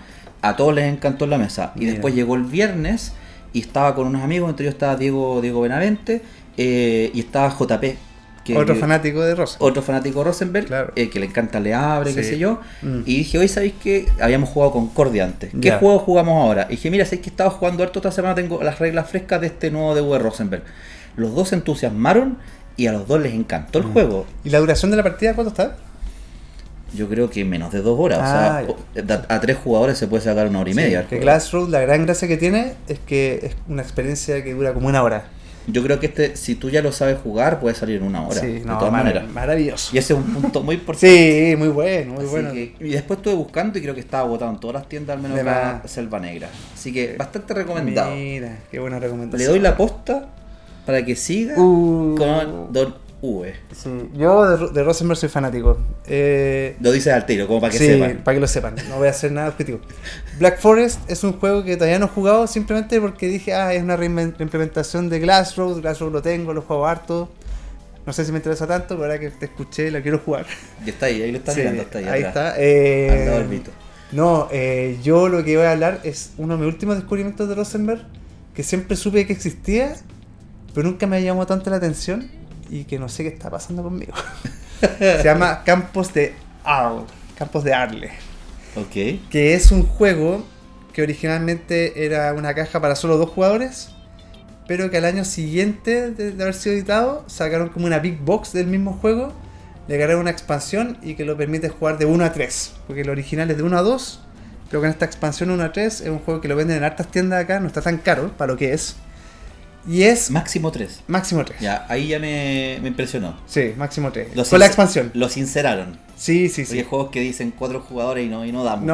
No. De hecho, yo nunca lo he jugado con la expansión. He jugado solamente la experiencia base de 2 jugadores. Wow, otro punto interesante. Sí. Y creo que es uno de los mejores juegos de 2 jugadores que he jugado en la vida. Y eso es harto que decir. Sí. Porque hay mucha gente que busca juegos de 2 jugadores. Mira, les comento un poco. Campos de Arle es el refrito de los refritos del refrito de todos los juegos de Rosenberg. El Lumami. El Lumami. Lo tiene todo. Tiene colocación de trabajadores, tiene tu parcela que vas quitando losetas para construir edificios, parcela andas construyendo establos para crear animales que se reproduzcan. El parcelero. Al final de cada ronda tenemos que alimentar a nuestra familia. Lo tiene todo eso. Pero lo tiene de la manera más realista y más personal que le he visto a Rosenberg. Abrió su corazón. Abrió su corazón. Para mí, Campos de Arl es los Fabelmans de Steven Spielberg. Ah, mira. Es una autobiografía. No es de él mismo, sino que de su padre. Es un juego que le hizo a su papá. ¿En serio? Sí. Ah, esto es verdad. Es verdad. True story. De hecho, cáchate que una vez la caja del juego, viene el manual de las reglas básicas, viene el manual de la expansión y toda la cuestión, y viene un mamotrote así de Arl, que es el pueblo del papá de Rosenberg, donde él se dedicaba, y por eso ahora yo entiendo todo. Con este juego entiendo todo. ¿Por qué Rosenberg está tan obsesionado con lo que tú dices, de alimentar, de crear animales, de cultivar?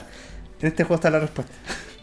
Es una autobiografía del papá y del abuelo y de la vida de su familia en este sector, que es un lugar donde se pastorean muchas ovejas, donde hay mucho humedal. Interesante. Donde ese humedal tú lo transformas en combustible, porque el juego además, la gran gracia que tiene la innovación, a diferencia de otros juegos de Rosenberg, es que este juego transcurre en temporadas. Juegas ronda de invierno, juegas ronda de verano, ronda de invierno, ronda de verano. Vamos a jugar 4 años así, son como 8 o 9 rondas. Y en cada estación hay acciones que puedes hacer. En verano tengo esta selección de acciones. En invierno solo tengo estas. Al final del verano... Ah, como cerveza y pan. ¿Tú jugaste cerveza y pan? Sí, es como cerveza y pan. Sí, cerveza y pan de... Sí, no sé qué diferencia de años tendrá, pero... Yo creo que Campos de Arl es primero. Pero sí, tiene mucho de eso. Y claro, al final del verano, tú tienes que prepararte para el invierno. Entonces, al final del verano, lo que te va a pedir, además de comida para alimentar, es que tengáis combustible para poder sobrevivir al invierno. Que el invierno es rudo en Arl, por lo que caché. Después me dejó claro que es bien rudo.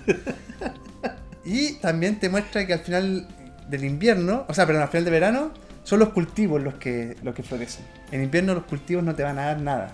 Lo que te va a dar al final del invierno es que los animales se empiezan a reproducir.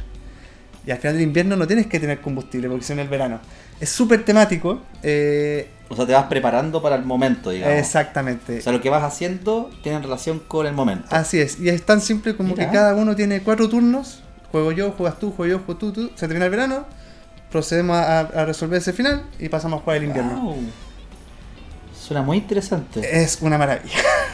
Creo que es mi segundo juego de Rosenberg favorito. Así nomás. Rescaló rapidísimo un ranking que me cuesta demasiado armar. Siempre está Agrícola, Banquete de Odín. La 3 nunca lo Le abre.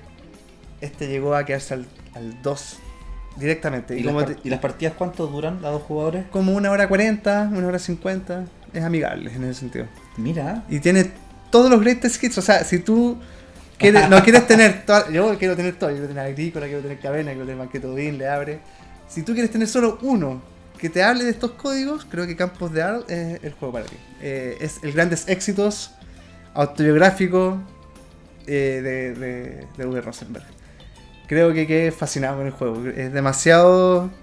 Entiendo todo, entiendo al autor que hay detrás cuando hizo este juego. Me encantó. Oye, me dejaste muy interesado. Creo que es la joya que hay que adquirir de Rosenberg. Así de... Antes de que se acabe, o sea, Sí. está disponible ese juego para Yo lo compré en Updown. Mira. Está en oferta. Bonita tienda la de Sí. Creo que también la viene entre juegos. No sé, está. Y está pasando piola porque, claro, uno lee la caja, tal vez no era tan interesante, pero cuando te metías a profundizar... O sea, tú como un ahí, aficionado de Uwe Rosenberg, con conocimiento de causa, llamémoslo así... El documental que hay que ver de Rosenberg. El documental... Bueno, se estrena la próxima semana el documental de Scorsese, Mr. Scorsese. Sí. Así que bueno, vamos a hablar después de eso. Sí. Te quiero hacer una pregunta antes de que yo te hable del último juego, que es esta triada que vamos a conversar. Es que tú en una conversación me habías hablado un poco de esta especie de rol que ha tenido Uwe Rosenberg con otros autores. Sí, digamos. Con su editorial, Feuerland, Tierra del Fuego. Tierra del Fuego. Tierra del Fuego, así es la editorial. Por los Tierra del Fuego de Chile. O sea, está en sus principios. Creo que viajó para Chile, nadie lo supo. Quedó loco con Tierra del Fuego y armó una editorial que se llama Tierra del Fuego. Así nomás. Así nomás. Y esta editorial ha sido descubridora de demasiados talentos. De talentos que son apadrinados por Rosenberg. Es como la editorial que descubrió a Helge Ostertag con Terra Mística. que no me acuerdo cómo se llama el autor de Lowlands, de Tierras Bajas. Pero todo esto, y bueno, las autopublicaciones de Rosenberg con mayor libertad han sido a través de esta editorial que es de él. ¿No? Porque antes cuando trabajabas con Lucas de Spiel eras más editado, todo, acá tiene una libertad que se nota. O sea, creo que Campos de Arn es el primero o segundo juego que se publica a través de esta editorial. Creo que fue Banquete de Odín y después Campos de Arn. Y se nota demasiado que aquí tenía libertad absoluta, total. Es su editorial. ¿Y él participa como desarrollador también o no? Sí, pero más que desarrollador, es más testeador. Okay. O sea, ayuda en la fase de testeo. Está presente en los testeos de los juegos. Da sus opiniones. Ayuda por ejemplo, con Terra Mística, él está acreditado ahí porque él hizo el reglamento de Terra Mística. Como que está involucrado por esa parte. Interesante esas relaciones, como que si uno lo piensa en estos oficios, tener la visión, la enseñanza y todo de alguien que ya tiene experiencia, creo que debe ser bien importante. Sí. Como esto, ser padrino de distintas personas o de impulsar la industria. Claro. Y también cuando se relacionan, por ejemplo, me parece que en SETI colaboraron como testers o algo así, la pareja que son los diseñadores de Arnak. Claro, que es como la comunidad que se arma. Exacto. Es lo mismo, ellos viven... Los franceses también hacen mucho eso. Y la escuela francesa. La escuela francesa es como verdadera escuela francesa. Sí. O sea, tú ves muchas de las colaboraciones por eso hay tantos juegos que tiene 4 autores acreditados. Exacto. Y yo creo que precisamente por esa simbiosis positiva que se ha dado, es que también los franceses han leído muy bien lo que se está sucediendo en el mundo actual. Claro. Y tienen muchos juegos que han estado nominados y con premios en los últimos años. Por supuesto. La escuela italiana también tiene mucho de eso. Sí. Bueno, puede ser un tema entretenido que un día lo conversemos a propósito de cómo las colaboraciones pueden hacer cosas importantes. Yo solamente quiero mencionar algo que viene de uno de los juegos que me llama harto la atención de Essen de este año, que es Coming of Age, que es el nuevo juego de Dani García. Que pone como temática el paso del tiempo en una persona, ¿no? Claro, qué lindo. Es muy bonito. Y solamente te quiero mencionar que esto va a estar publicado por Ludonova. Y una de las personas que actúa como desarrollador es Germán Millán, que es el otro. Sí, el de Bitoku. Bitoku, Mennerfer, Savica. Entonces, interesante que los dos grandes autores españoles del momento estén relacionados a este nuevo juego. Así que atención a ese juego también. Finalicemos esta triada con un juego que jugué en tu ausencia en tu casa. Imagínate. Así nomás.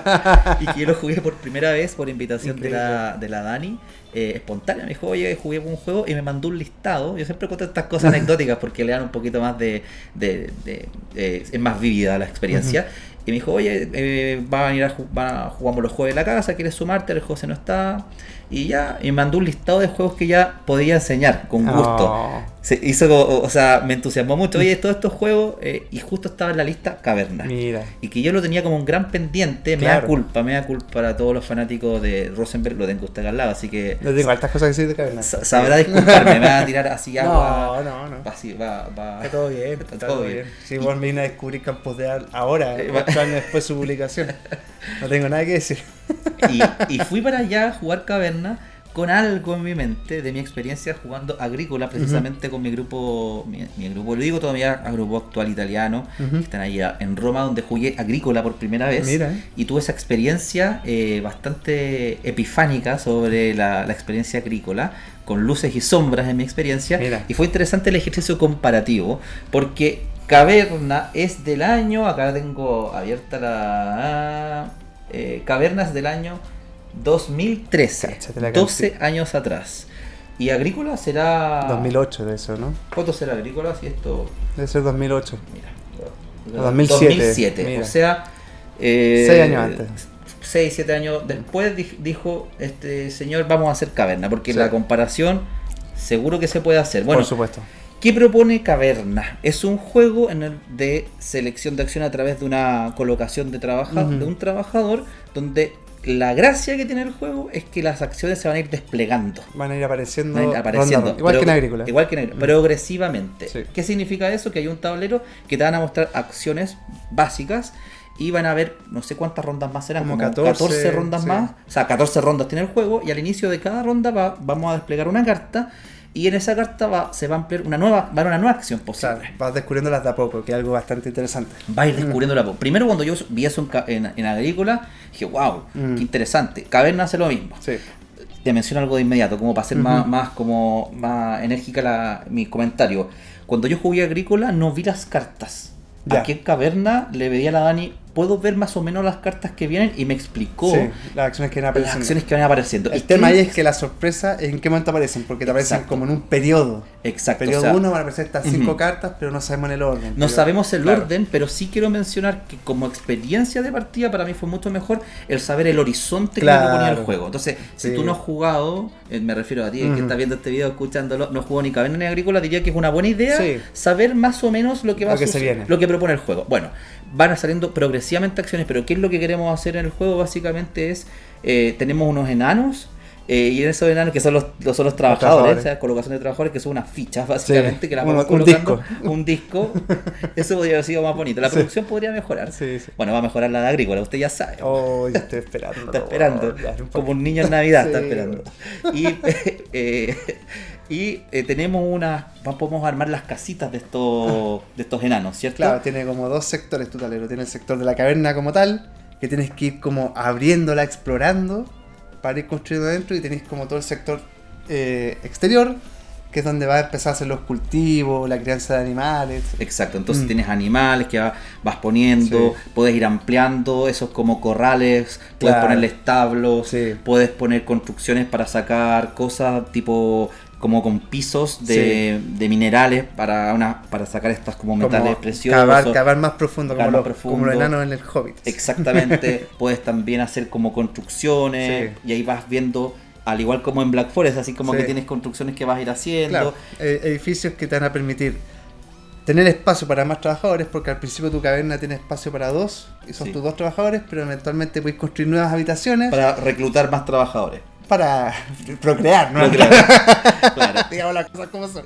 exacto. ¿Cuántos Claro. hermanos habrá tenido tendrá Rosenberg? No, Es una familia sí, numerosa. Puede ser. Escuchar a sus padres constantemente Claro. tener hijos. Sí, porque está en todos los juegos. Excepto en Campos de Ar. En Campos de Ar son con los trabajadores fijos en cada ronda. No hay cochina. No es cochina.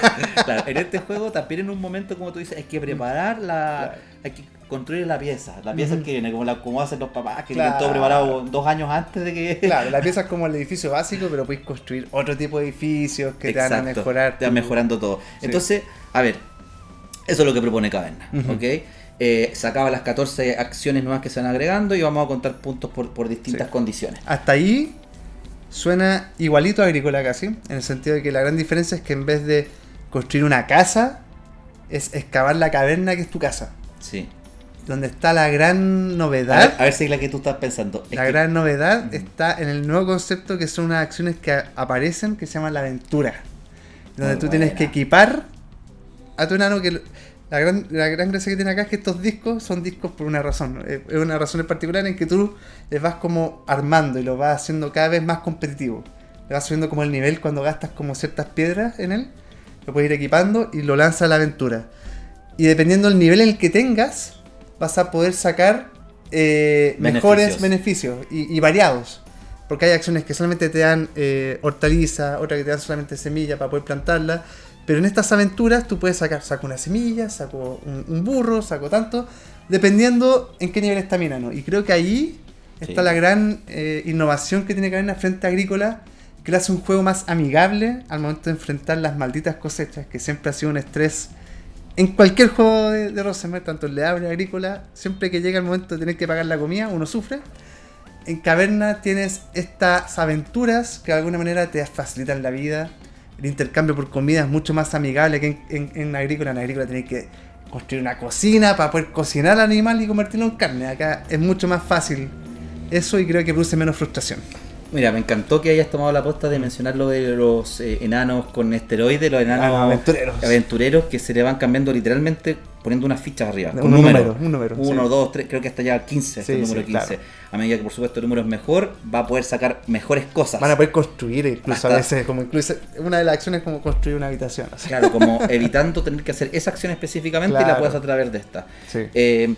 Bueno, mis comentarios, ya Ujú. que como que se entendió la idea del juego, Sí. básicamente, yo, si pudiera hacer una comparación con poca experiencia en los juegos, tomo lo último que tú dijiste. Yo como experiencia de juego sentí más amigable Mm. y me entretuvo más Caverna que Agrícola, porque Agrícola lo sentí más determinista o determinístico, no sé cómo si es la palabra bien correcta, porque algo determinista es como que uno más o menos sabe lo que va a suceder y como que no se puede cambiar mucho, pero sí sentí a Agrícola un juego más de especialista, un juego más ajedrecista, menos abanico, con menos alternativas a jugadores que están enfrentándose a ese juego como por primera vez. O sea, yo creo que en la época actual de los juegos de mesa, o hablando un poco de mí mismo, al jugar tantos juegos no soy un especialista en juegos específicamente. Por lo tanto, jugar un juego donde lo juegan otras personas, siempre hay siempre la experiencia premia, siempre saber más de un juego tienes una ventaja, digamos, por tu experiencia. Bueno, en cualquier cosa en la vida en general. Pero creo que en Caverna te da más alternativas por el uso de esos enanos, por las alternativas que tienes para alimentar a los enanos, que también son... Y Caverna además lo que hace frente a Agrícola es que reemplaza el sistema de cartas con un tablero con edificios. Y los edificios están desplegados, todos los pueden ver, yo puedo ir por ese edificio en particular. En Agrícola cada uno tiene su abanico propio de cartas, que es tuyo, nadie va a construir una carta de las tuyas. Entonces de alguna manera como que está todo más claro para todos. Más transversal. Más transversal, sí. Entonces, si pudiese decir, el juego me pareció muy entretenido. La partida fue emocionante. Me gustó porque fuimos por distintas cosas, como por distintos caminos. Y en un momento pensaba que estaba más adelantado Jalea, después la Dani, y después yo como que fui armando un motor más lento, pero que terminó en que gané la partida. Y fue bien sorprendente porque en Agrícola, cuando jugué Agrícola sentí que los otros jugadores ya habían jugado antes. Yo nunca que iba yo atrás. No, y en Agrícola es castigador. Entonces yo iba un turno atrás y en el otro encontraba que las cosas que van haciendo los que tienen experiencia ven un poco cómo está la disposición del tablero y como que van haciendo acciones, no te puedo decir que mecánicas, pero con una especie de automatismo, ¿ok? Aquí en Caverna sentí que había una flexibilidad de las cosas que podrías ir haciendo. Entonces me gustó ver esos caminos más cambiantes, con un objetivo por supuesto, y como experiencia de juego me pareció más entretenida. Y si yo pudiese que elegir, y la dirección ya la tuve, me quedo con Caverna. Ahora se salió un Kickstarter de Agrícola que es bien impresionante, y acá te hago la pregunta, porque tú te metiste a ese Kickstarter y yo tengo claro que Agrícola me gusta más que Caverna. Listo. Vamos. ¿Por qué te gusta más a ti personalmente Agrícola? Primero porque es el primer amor. Se nos olvida. No se nos olvida. Es algo personal, es el juego que me enamoró del juego de mesa como tal. Yo he entrado a los juegos de mesa con Catán, Carcassonne, pero fue Agrícola el primer juego que me hizo como, esto no es solo un hobby, esto es una forma de vida.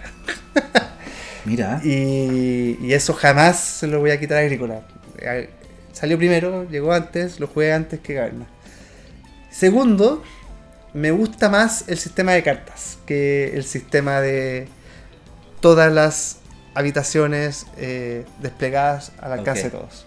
Me gusta más porque siento que cada partida, dependiendo de las cartas que te salen, vas a tener que buscarte una nueva manera de jugarlo. Creo que eso es una segunda, tercera capa que hacen los jugadores más experimentados en Agrícola, que probablemente la primera vez que jueguen con tanta información van a olvidarse un poco las cartas y se van a centrar en lo que hay en el tablero. Probablemente lo que te pasó a ti le ha pasado a mucha gente. Pero cuando ya dominas Agrícola y ya te conviertes en un jugador de Agrícola, las cartas y los diferentes mazos de cartas te amplían un abanico de juego que es exquisito. Lo hace cada vez siempre distinto. Siempre tienes que adaptarte a lo que tienes, a que esto conve con esto, con esto y con esto. Creo que en Caverna tú puedes jugar siempre al mismo camino a trazar para hacer más, para optimizarlo. En Agrícola tienes que adaptarte mejor. Hay expansiones en Caverna, ¿no? Sí, no he jugado ninguna, pero sí hay expansiones. Me imagino que arreglan ese problema de como variar. Agrícola creo que eso lo tiene en su mazo de cartas. Y es la razón por la que me compré ese Kickstarter, que viene como con 40 mazos de cartas. Están muy interesantes los puntos que estás mencionando. Pero me gustan los dos mucho. O sea, ¿pueden convivir? Yo los tengo los dos. Ahí pegaditos. Uno al lado del otro. Sí. Haciendo cucharita. Sí, haciendo cucharita. Mira, bueno, yo insto a aquellos jugadores que no han jugado todavía Agrícola siempre, o Caverna, siempre es bueno volver back to basics, back to classics. Es que es un pilar fundamental de la colocación de trabajadores. Sí. No es el inventor de la colocación de trabajadores, pero sí es un gran impulsor del digamos, de la mecánica. La colocación de trabajadores anterior a Agrícola iba por otro camino. Iba por un camino además más confrontacional, con el Kairos, digo. Creo que Agrícola lo convierte en el colocación de trabajadores moderno que conocemos hoy día. Mira, Sí. mira, es un gran juego y es interesante que hayamos hecho este contrapunto de Agrícola con Caverna, Sí. que por cierto se puede analizar en cosas Son más muy específicas, buenos los dos. pero son muy buenos los dos. Sí. Y también relaciona el último que es Black Forest y Sí. Campos Verde, que también es uno de los juegos nuevos. La digamos. tripleta. La Qué tripleta. Buena tripleta. Buena tripleta nos mandamos. Así Buena que esta tripleta. fue la sección de juegos de mesa. Así es. Yo creo que podríamos revisar si es que en esta ocasión está grabando la cámara. Sí, seguro que sí. ¿Estás seguro que Te sí? creo. Mira, y sonó justo el timbre. Mira, así que volvamos cortamos. en un segundo. Bueno, después de esa mini pausa que ustedes no se dieron ni cuenta Tenemos público. y que ahora tenemos Público en vivo. primer público en vivo en la historia. Después vamos a ver este capítulo después que tengamos un Movistar Arena entero. ¿ah? Claro, vamos a grabar, vamos a agotar las funciones para hablar de películas y juegos. Y vamos a recordar este momento con nuestro primer público. Bueno, esta segunda sección, como ustedes saben, y les agradezco que se hayan mantenido a este punto, y los que no, bueno, los podemos pelar, que se fueron, que no están interesados en ver películas. Todos tienen su hobby. Todos tienen sus juegos, pero tienen que ver cine. Sí. Alimenta mucho el alma, tanto como los juegos de mesa, quizás más. Bueno, no vamos a entrar en esas latitudes. Pero en esta segunda sección vamos a hablar de cine y como gran estreno, vamos a dejar, si te parece, para la parte final, el bombazo final. Bueno. Vamos a hablar de esta gran película One Battle After Another y comentemos algunas cositas antes y te quiero dar a ti, si te parece, la posibilidad de comenzar con algo. No, prefiero que partas tú, porque no ¿Parto yo? sé de qué película quiero hablar. Creo que tengo muchas ganas de hablar de la película que nos juntamos a hablar. Ah, perfecto. Sí, Entonces dale. te menciono esto que yo te había comentado Listo. un poco antes, hablemos un poco de eso y después nos vamos Mm. le damos para darle más tiempo a esta película. Sí, Me sí. parece una excelente idea. Que yo tenía la idea de hablar de algunas películas, pero me empujaron las circunstancias de hablar de la que te quiero comentar, que fue el triste fallecimiento de Diane Keaton, que subimos ayer, que a los 79 años falleció. Si se escuchan patitas, son las patitas del Vito, pero estábamos aquí en el estudio de la casa. Así es. Falleció ayer a los 79 años y esto me impulsó a querer hablar de una de mis películas favoritas, que es Annie Hall, que es una película que a mí me gusta mucho, es de las que más he visto, de un director que voy a dejar de lado todas las acusaciones, que es un director funado. Concentrémonos en el cine de este director, que es Woody Allen, y dentro de las tantas películas que me encantan de este autor, yo te diría que Annie Hall está dentro de mis favoritas.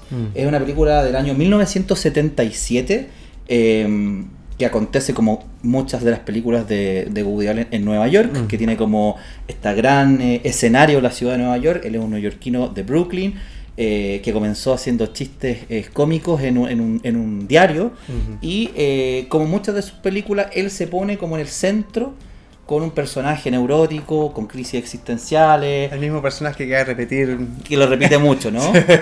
Un cine bastante burgués desde ese punto de vista, porque Claro. toca muchos temas que los burgueses se preguntan, Sí. que van al psicólogo, Sí. que tratan de Al ver psiquiatra. al psiquiatra, ¿verdad? A los psicoanalistas. a los psicoanalistas, exactamente. Tratan de buscar los recovecos de su alma, insatisfechos con la vida, pero este gran escenario es Nueva York, porque es la ciudad que a él le encanta hasta el día de hoy. Va a tocar, porque él toca un instrumento club de jazz. a un club de jazz, que es en un hotel. En un hotel específicamente está este club de jazz. Pero para no desviarme del tema, esta película Annie Hall del año 77 propone como gran premisa una relación amorosa entre este personaje, que es Alvy Singer, que está protagonizada por el mismo Woody Allen, y por otro lado a la Diane Hall Keaton. ¿Sabía usted eso, no? No. El nombre de la Diane Keaton es Diane Hall Keaton. Mira. Entonces hay una relación que puede ser incluso un poco biográfica Ujú. de este personaje, que es la Annie Hall, que lo interpreta la Diane Keaton, personaje por el cual ella ganó el Oscar el año 1978. Y de hecho la película también ganó el Oscar. Y la película también ganó el Oscar a Mejor Película. Me parece que ganó 4 Oscars, Sí. no recuerdo muy bien. Pero ganó mejor película. Ganó Mejor Película. La actuación de la Diane Keaton es maravillosa. Te voy a contar algunas cosas después. Pero la película, ¿qué es lo que propone? Propone a este personaje, interpretado por Woody Allen, como mencionaba, neurótico, controlador, comediante. Como todas las películas tienen que se sostienen a través del guión, se sostienen a través de los grandes diálogos, de un humor mordaz, de conversaciones que pueden ser profundas, de críticas solapadas, de menciones a distintas cosas que pueden estar sucediendo en el momento de que se grabó la película, Hipocondríaco total. Hipocondríaco total, con el tema recurrente de la muerte, muchos que son temas que va repitiendo, digamos, muchas de sus películas. Pero ¿cuál es la gracia de la película? Es que se encuentra este personaje y se enamora de Annie Hall. Pero ¿quién es Annie Hall? Annie Hall es una cantante que está iniciando su carrera como cantante en la ciudad de Nueva York, y ella es como un personaje que se va construyendo a través de la película, como que pasa de una candidez, de una inseguridad, de sus propias creencias incluso, y se empieza a enamorar, un personaje no solamente cándido, sino también muy auténtico, y que se empieza a enamorar de este otro personaje intelectualista, controlador, que tiene muy claro lo que es disfrutable de lo que es la cultura disfrutable y la cultura basura. Claro. Entonces empieza a dirigir un poco la vida e impulsar a que haga ciertos cambios este personaje de Annie Hall, y ella va pasando de este descubrir intelectual a descubrimiento personal, a que finalmente sucede algo, digamos, con esta relación. Entonces la película está basada en esta relación de amor, nos habla del amor, nos habla del desamor. Ahora, a mí me parece que una película que tiene muchos momentos, ocurrencias del director, como de repente que estamos hablando los dos y abajo sale lo que estamos pensando mientras hablamos, es una escena muy icónica. Mucho hablada a cámara directa. Romper la cuarta pared. Exactamente. Romper la cuarta. O sea, tiene peripecias cinematográficas que yo creo que son muy impresionantes. Muy de guión. Muy de guión. Es del año 77 la película. Como digo, ese gran escenario que es la ciudad de Nueva York, el guión, los diálogos son súper estimulantes. Sí, diría que es un cine más burgués, no lo digo desde un punto de vista negativo, sino que para algunos puede ser como, o sea, son como realmente libros que están hablando a un público muy específico. Pero aquí me quiero detener, y después que tú me des un poco tu opinión, en lo que me parece más sensacional, y como tener como idea hacerle homenaje aquí, de hecho acá tengo la película, homenaje a la Diane Keaton, que me parece una actuación descollante, porque hay ciertas actuaciones que a mí me impresionan porque es como si la actriz hubiese nacido para ese rol. Es como que, no sé si tú has escuchado una frase que tenía Oscar Wilde que decía que la naturalidad es la más difícil de las poses. Es decir, yo siento que Annie Hall está interpretada por Diane Keaton, pero es como si fuese ella misma, digamos. Tiene una interpretación tan natural, y tiene una interpretación natural y muy elegante. O sea, una naturalidad elegante. O sea, tú sientes auténtica, esa candidez que te mencionaba, esa elegancia que también está palpablemente visible en los atuendos icónicos que ella tenía, que han marcado, digamos, marcaron tendencia en el momento, y hasta el día de hoy son muy lindos los iconos de moda total. Esa sonrisa cautivante, esa mirada penetrante y al mismo tiempo ingenua, como una ingenuidad, pero al mismo tiempo con sagacidad, y ese desarrollo de personaje que va pasando de una inseguridad de no saber quién es a luego, a través de esta relación con este otro personaje, entenderse un poco. Sí, a vivir la madurez. La madurez. El premio para mí de ella estuvo muy, muy, muy merecido, Oscar. Ella es uno dice Annie Hall, y antes de ver al personaje de Woody Allen uno ve a Diane Keaton. Exactamente, o sea, por eso también se llama la película así. Creo que es una maravillosa película que para quienes no la han visto realmente se las recomiendo. Te deja pensando, tiene hartos temas entretenidos, y me gusta mucho del tema que propone sobre el amor, sobre un poco, por ejemplo, este personaje Woody Allen controlador, de decirte qué es lo que tiene que leer. Es tan inseguro que necesita ejercer. Exactamente. Como que encuentro cómo propone la toxicidad del amor, también la autenticidad del amor, las inseguridades personales permeando al otro, y eso con un guión tan estimulante, me parece que es una película tan divertido, tiene una secuencia. Yo me saco muchas carcajadas. Hay unas secuencias que son, y unos chistes que son clásicos ya. A mí lo que me gusta mucho de Annie Hall y de Woody Allen descubriendo a Diane Keaton, porque mira, descubrir a Diane Keaton no es verdad, porque Diane Keaton había actuado en la película más El Padrino, vanagloriada de la historia del cine, que es El Padrino 2, El Padrino 3. Pero Diane Keaton en El Padrino no es un personaje tan independiente, tan auténtico, es más como una especie de personaje secundario, muy secundario en la película, que no tiene tanto peso. En la 2 sí tiene bastante mayor peso que en la primera. Pero creo que Woody Allen descubre a Diane Keaton en esa autenticidad de poder darle a esta pedazo de actriz, un papel protagónico que se lo hace suyo, o sea... Es ella, Annie Hall es ella. Annie Hall es ella, claro. Y creo que ahí está el descubrimiento que además... Muy increíble. Después van a volver a repetir en varias ocasiones, muy buenas, muchas de esas películas. Manhattan, la siguiente también es... Que te le iba a comentar después un poco, sí. Es incluso tal vez mejor que Annie Hall. Annie Hall es más icónica, pero tal vez Manhattan es una mejor película. Sí. Nada que decir, o sea, para mí... claro, Woody Allen hubo un tiempo que hacía demasiadas películas, a veces hacía 2 películas al año. Y era el como toca una buena, toca una mala, toca una buena, toca una mala. Pero creo que Woody Allen entre el 77 y el 89, todo lo que hizo fue bueno.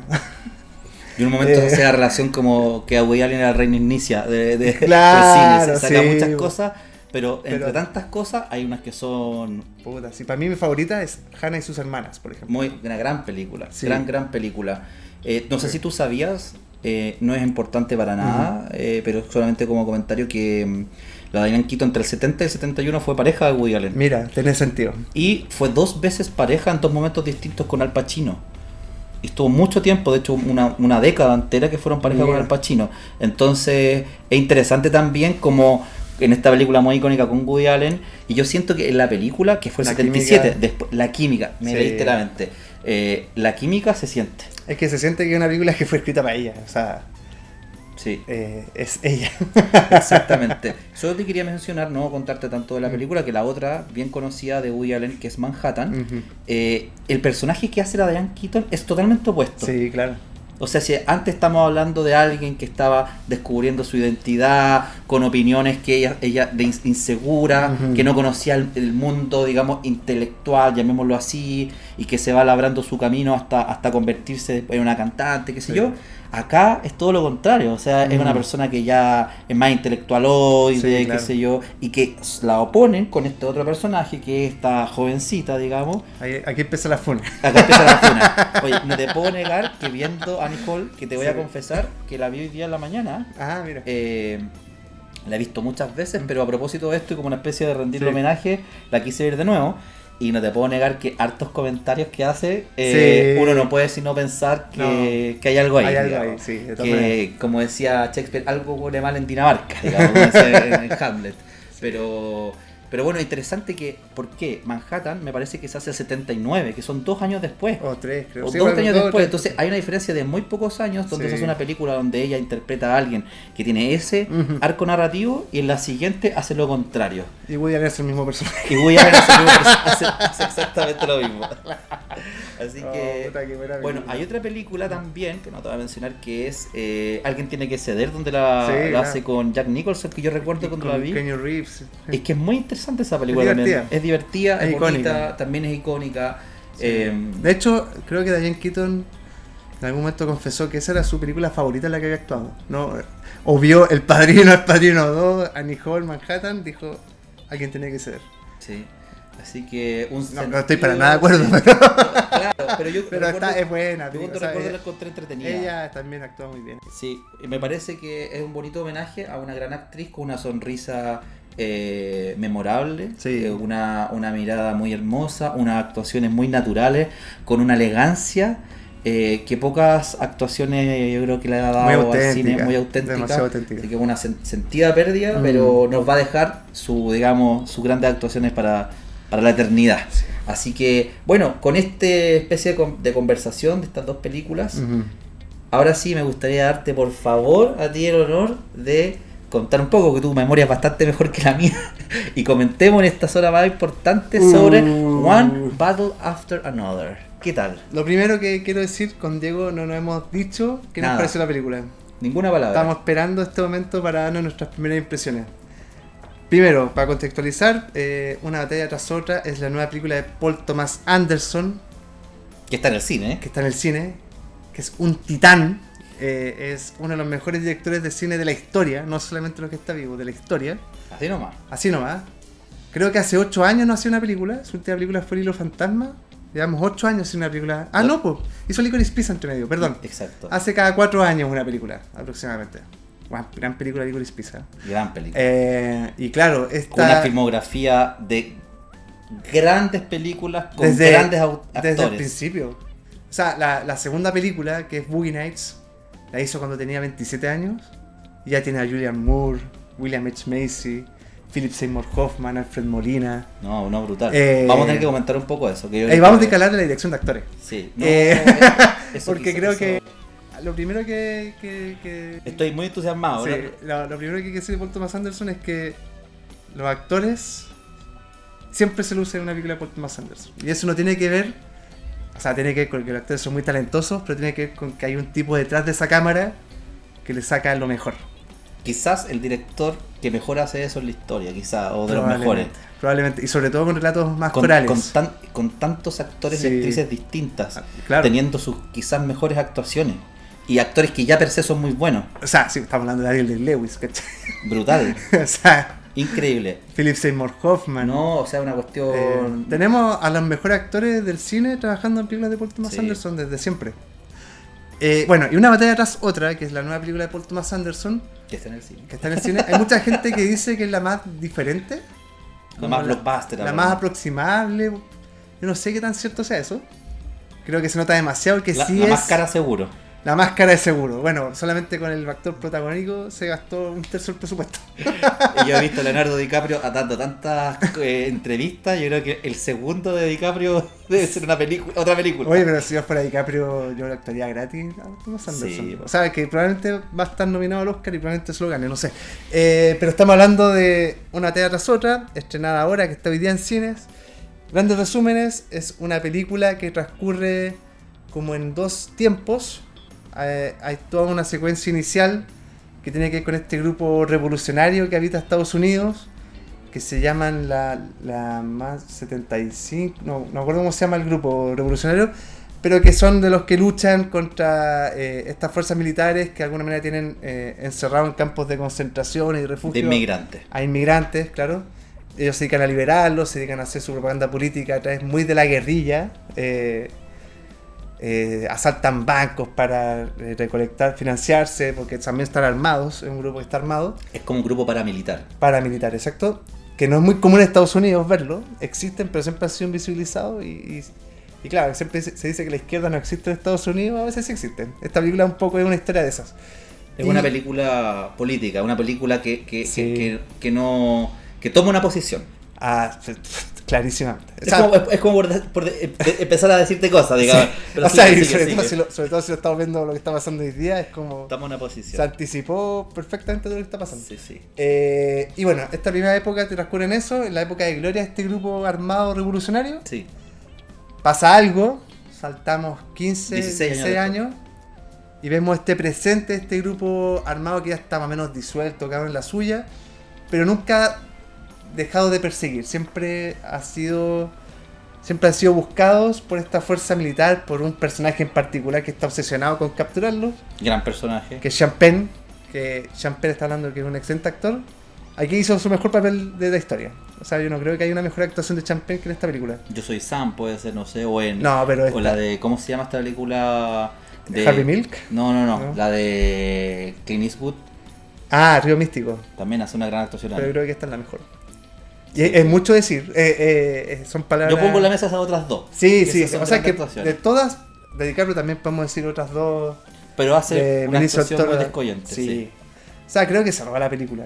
Sí. Es uno de los villanos más aterrorizadores y al mismo tiempo más humanos. Es que más de todo. el tipo, que es este militar, digamos, lo que más me impresionó de su actuación, como pequeña interrupción, es que actúa con todo su cuerpo. Sí. Actúa con el caminar, actúa con la mirada, actúa Con el silencio. Con el silencio, o sea, al principio yo vi la película 2 veces, después te voy a comentar un poco de eso. Que anda los primeros planos esta película. No, impresionante. Y el tipo al principio me llamaba la atención con poco diálogo. No habla tanto la película, no tiene tantos minutos de diálogo, pero su presencia en la pantalla para mí es expansiva. Es decir, yo lo veo a él y no solamente lo veo a él, sino veo todo lo que él está emanando en su actuación. No sé si me explico. Sí. Y yo creo que esa sensación me la han provocado pocas actuaciones y yo creo que ese es el gran logro donde él al trabajar todo su ser provoca muchas emociones con lo que está haciendo en pantalla, digamos. Y no solo él, o sea,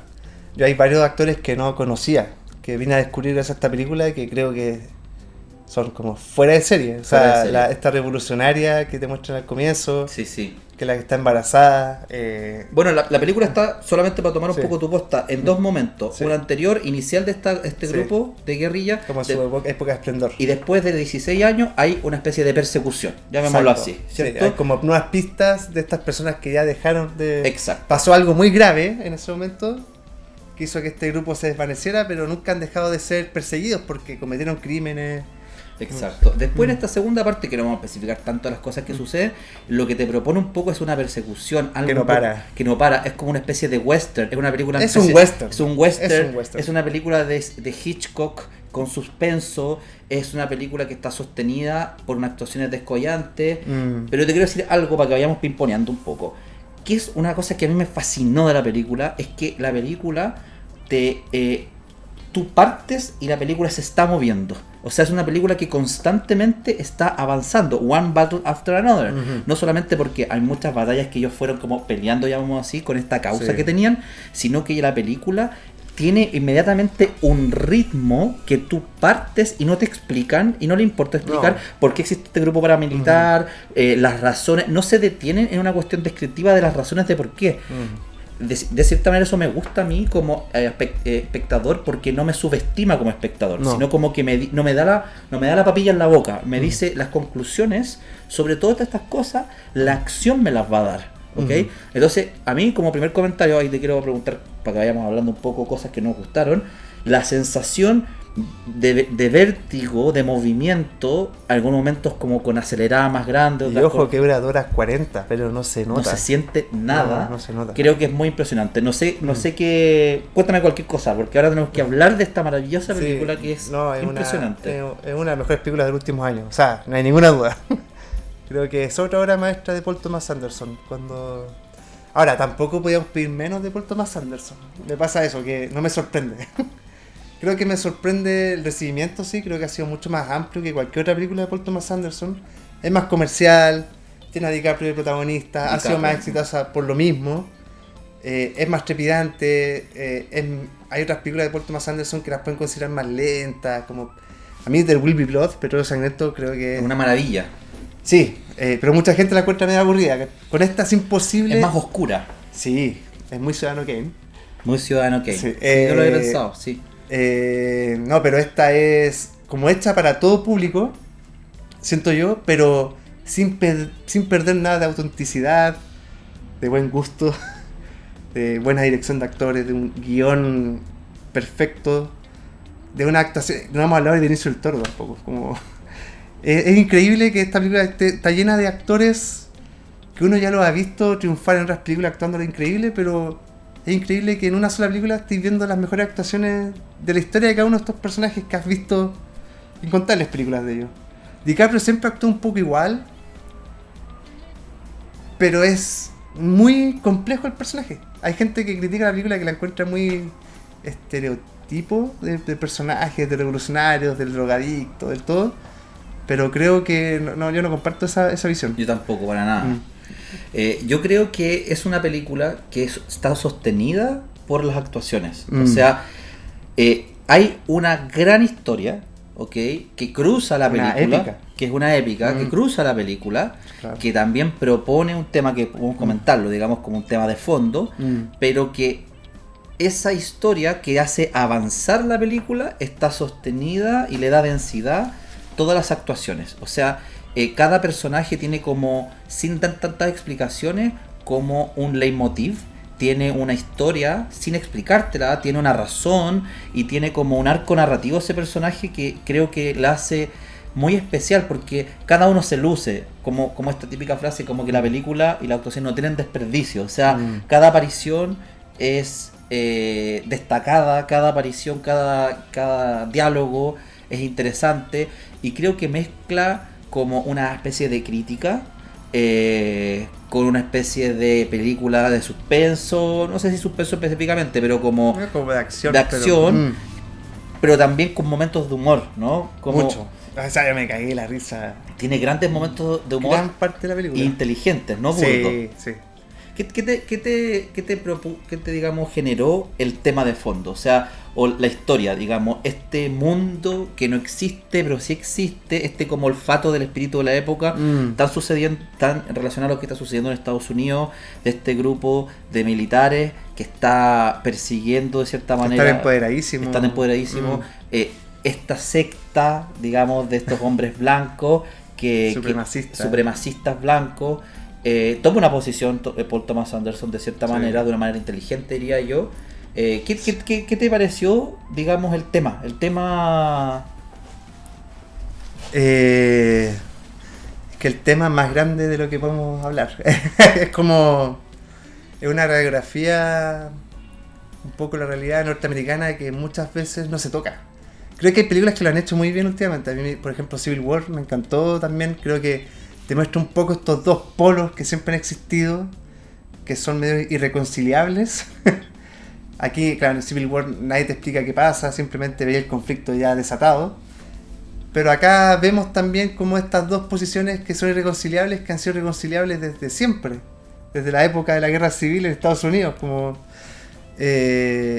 Y creo que refleja, y claro, ¿qué pasa? Que muchas veces estos conflictos están medio escondidos, como que no se sabe mucho, pero cuando salen presidentes como el que tenemos ahora, Donald Trump, como se tuvo antes Ronald Reagan, que es un poco la época en que sucede, yo creo, el principio de la película,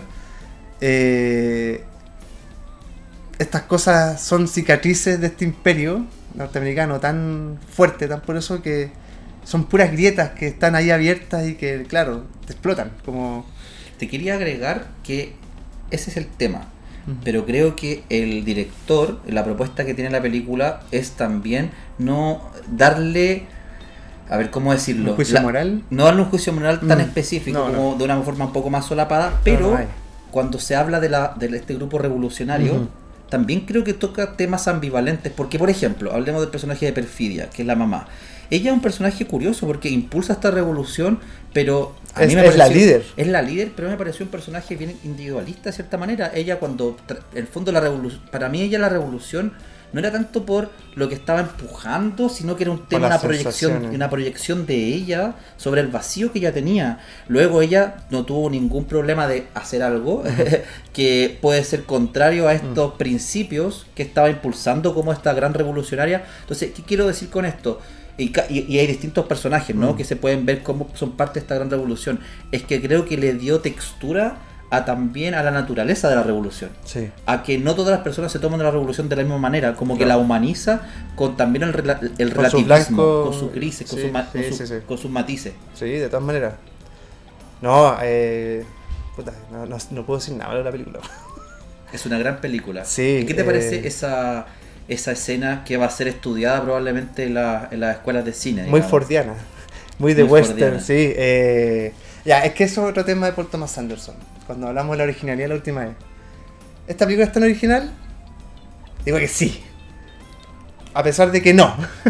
¿Por qué sí y no? Porque claro, esta película toma demasiadas cosas de muchas películas clásicas de los 70, de los 80, sobre todo de los 70, el cine norteamericano de los 70. Muchas citas a Sidney Lumet, incluso a Steven Spielberg, a bastantes más. Pero Paul Thomas Anderson esto se lo toma y lo hace propio. Y se lo toma como que es de él.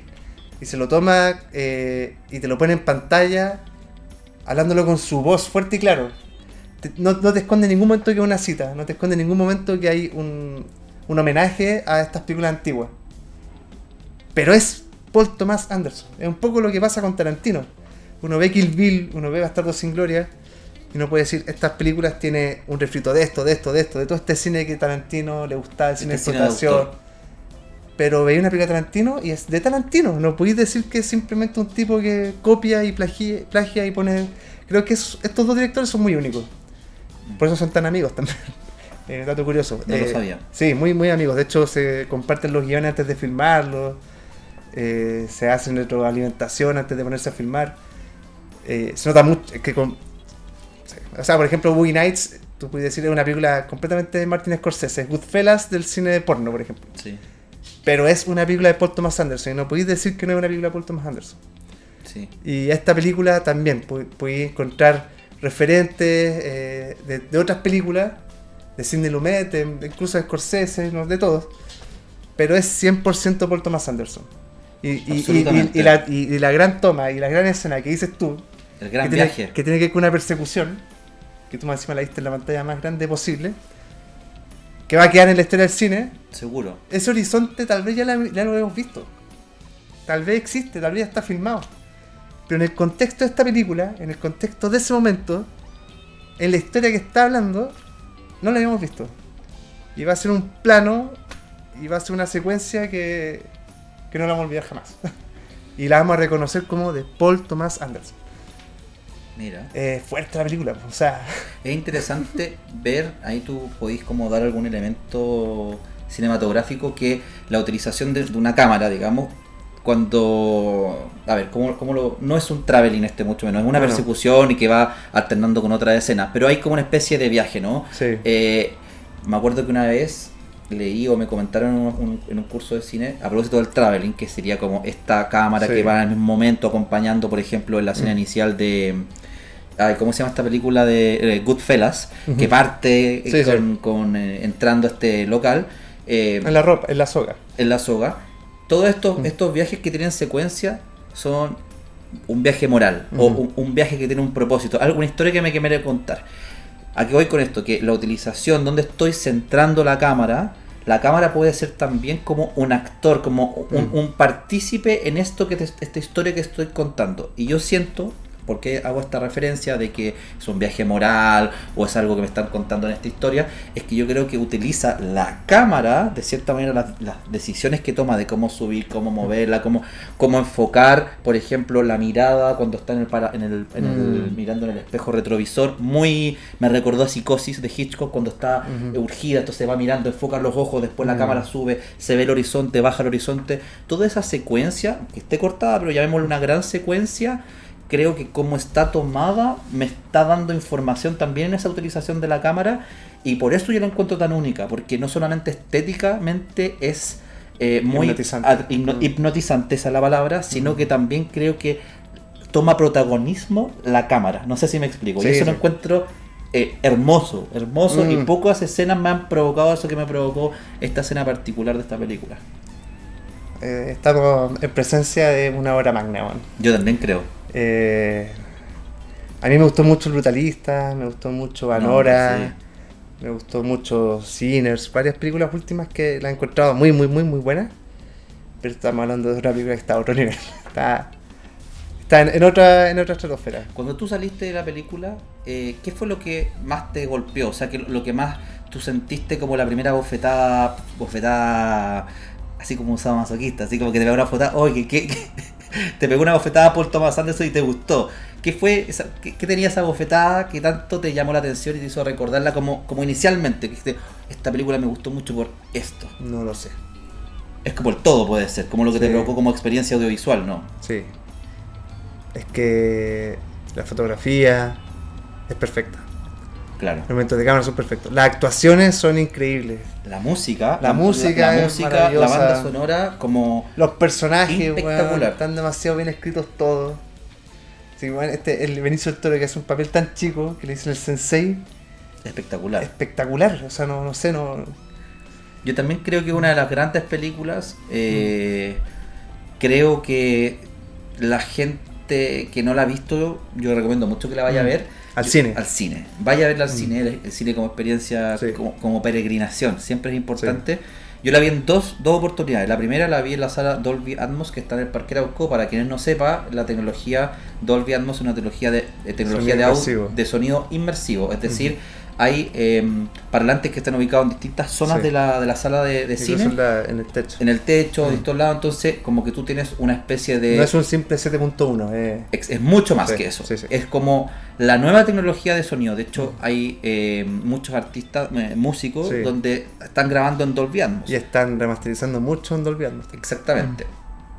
Y la vi en la primera experiencia. Entonces, la pantalla era una pantalla normal, pero la experiencia de sonora es increíble. Y luego la fui a ver a IMAX como segunda oportunidad, porque la pantalla es más grande y porque quería ver esta gran escena también en pantalla grande. Y como experiencia visual la encontré espectacular, pero yo tengo un tema con IMAX que al principio lo pensaba más o menos, pero ahora como que ya tengo una opinión más clara. El sonido de IMAX como que ya me está cabreando un poco, no me está gustando tanto. Siento que es como que Es puro volumen. es puro volumen, lo fuerzan mucho. No voy a Pero decir esa, yo no he ido a la sala IMAX del Cinemark. Habría que probar esa. Creo que Sí. es más moderna, tiene otros más sonidos. porque al menos el del Plaza de Sí, Gaña, sí. yo en todas las películas que he ido, hay momentos reventar donde el tímpano. es reventar el tímpano. Y creo que pierde densidad o distintas como momentos ese sonido precisamente porque le ponen un guataje demasiado intensidad. Entonces tengo mis reparos con el audio en la IMAX al menos Yo del creo Plaza de que Gaña. la condición, verla en una pantalla grande. Sí. Sea la que sea. Puede ser cualquiera. Sí, cualquiera. Pero no la veas en la tele, por favor, no la veas en la tele. No esperes que salga el streaming. Como Por que favor. te vaya a perder una película histórica. Sí, de todas maneras. Sí. Bueno, palabras finales. One Battle After Another. Para mí me parece una experiencia cinematográfica exquisita, Imprescindible. imprescindible. Claro, es una batalla de adjetivos. Ajá. una batalla de adjetivos tras otra. Sí. Eh, No, es que es cine en su estado puro. sí, qué buena expresión. Mm. Es como el meme de Scorsese. That's Esto es- cine. esto Pero es hay cine. cachado eso, lo ocupan para cualquier cosa ahora. Claro. Te ponen un capítulo de una serie de Game of Thrones y te ponen That Cinema, no me voy. Esto sí es cine, a Esto esto sí, se refería po. Scorsese, no lo otro. Exacto. Sepamos ocupar los memes, amigos. Ocúpenle lo que corresponda, pues Sí. sí, de todas maneras. O sea, yo creo que esta película es.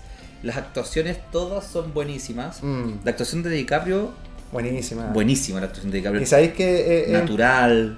es como el Big Lebowski moderno. Big Lebowski revolucionario, me Sí. encantó esa O mezcla. sea, yo me puse, la segunda vez que vi la película, me fijé, como siempre sucede, en cosas que no me había fijado la primera pasada. Ajá. Y me detuve mucho en la actuación de DiCaprio y creo que el tipo realmente es genial. O sea, Sí. cada mirada, las palabras, cómo las utiliza. Se roba escenas, en puro diálogo, en puro tono, en cómo está hablando en un celular, se la roba.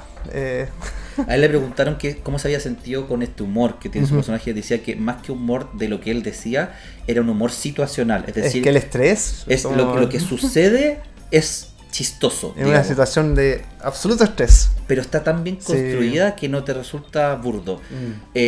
Todas las actuaciones son destacadas, la historia es interesante, la película es ágil, Sí. se mantiene en movimiento como mencioné. Es tal vez la más entretenida de Paul Thomas Anderson. Sí, o sea, Como- ahí es cuando se habla de si está relacionado con un cine blockbuster. Sí. Cine blockbuster entendido como aquel cine que tiene la pretensión de masividad, ¿no? Sí, po. Y esa Es masividad... lejos la más comercial de Claro, director. y yo diría que la masividad actual está muy determinada porque la gente busca que sea entretenida, ¿no?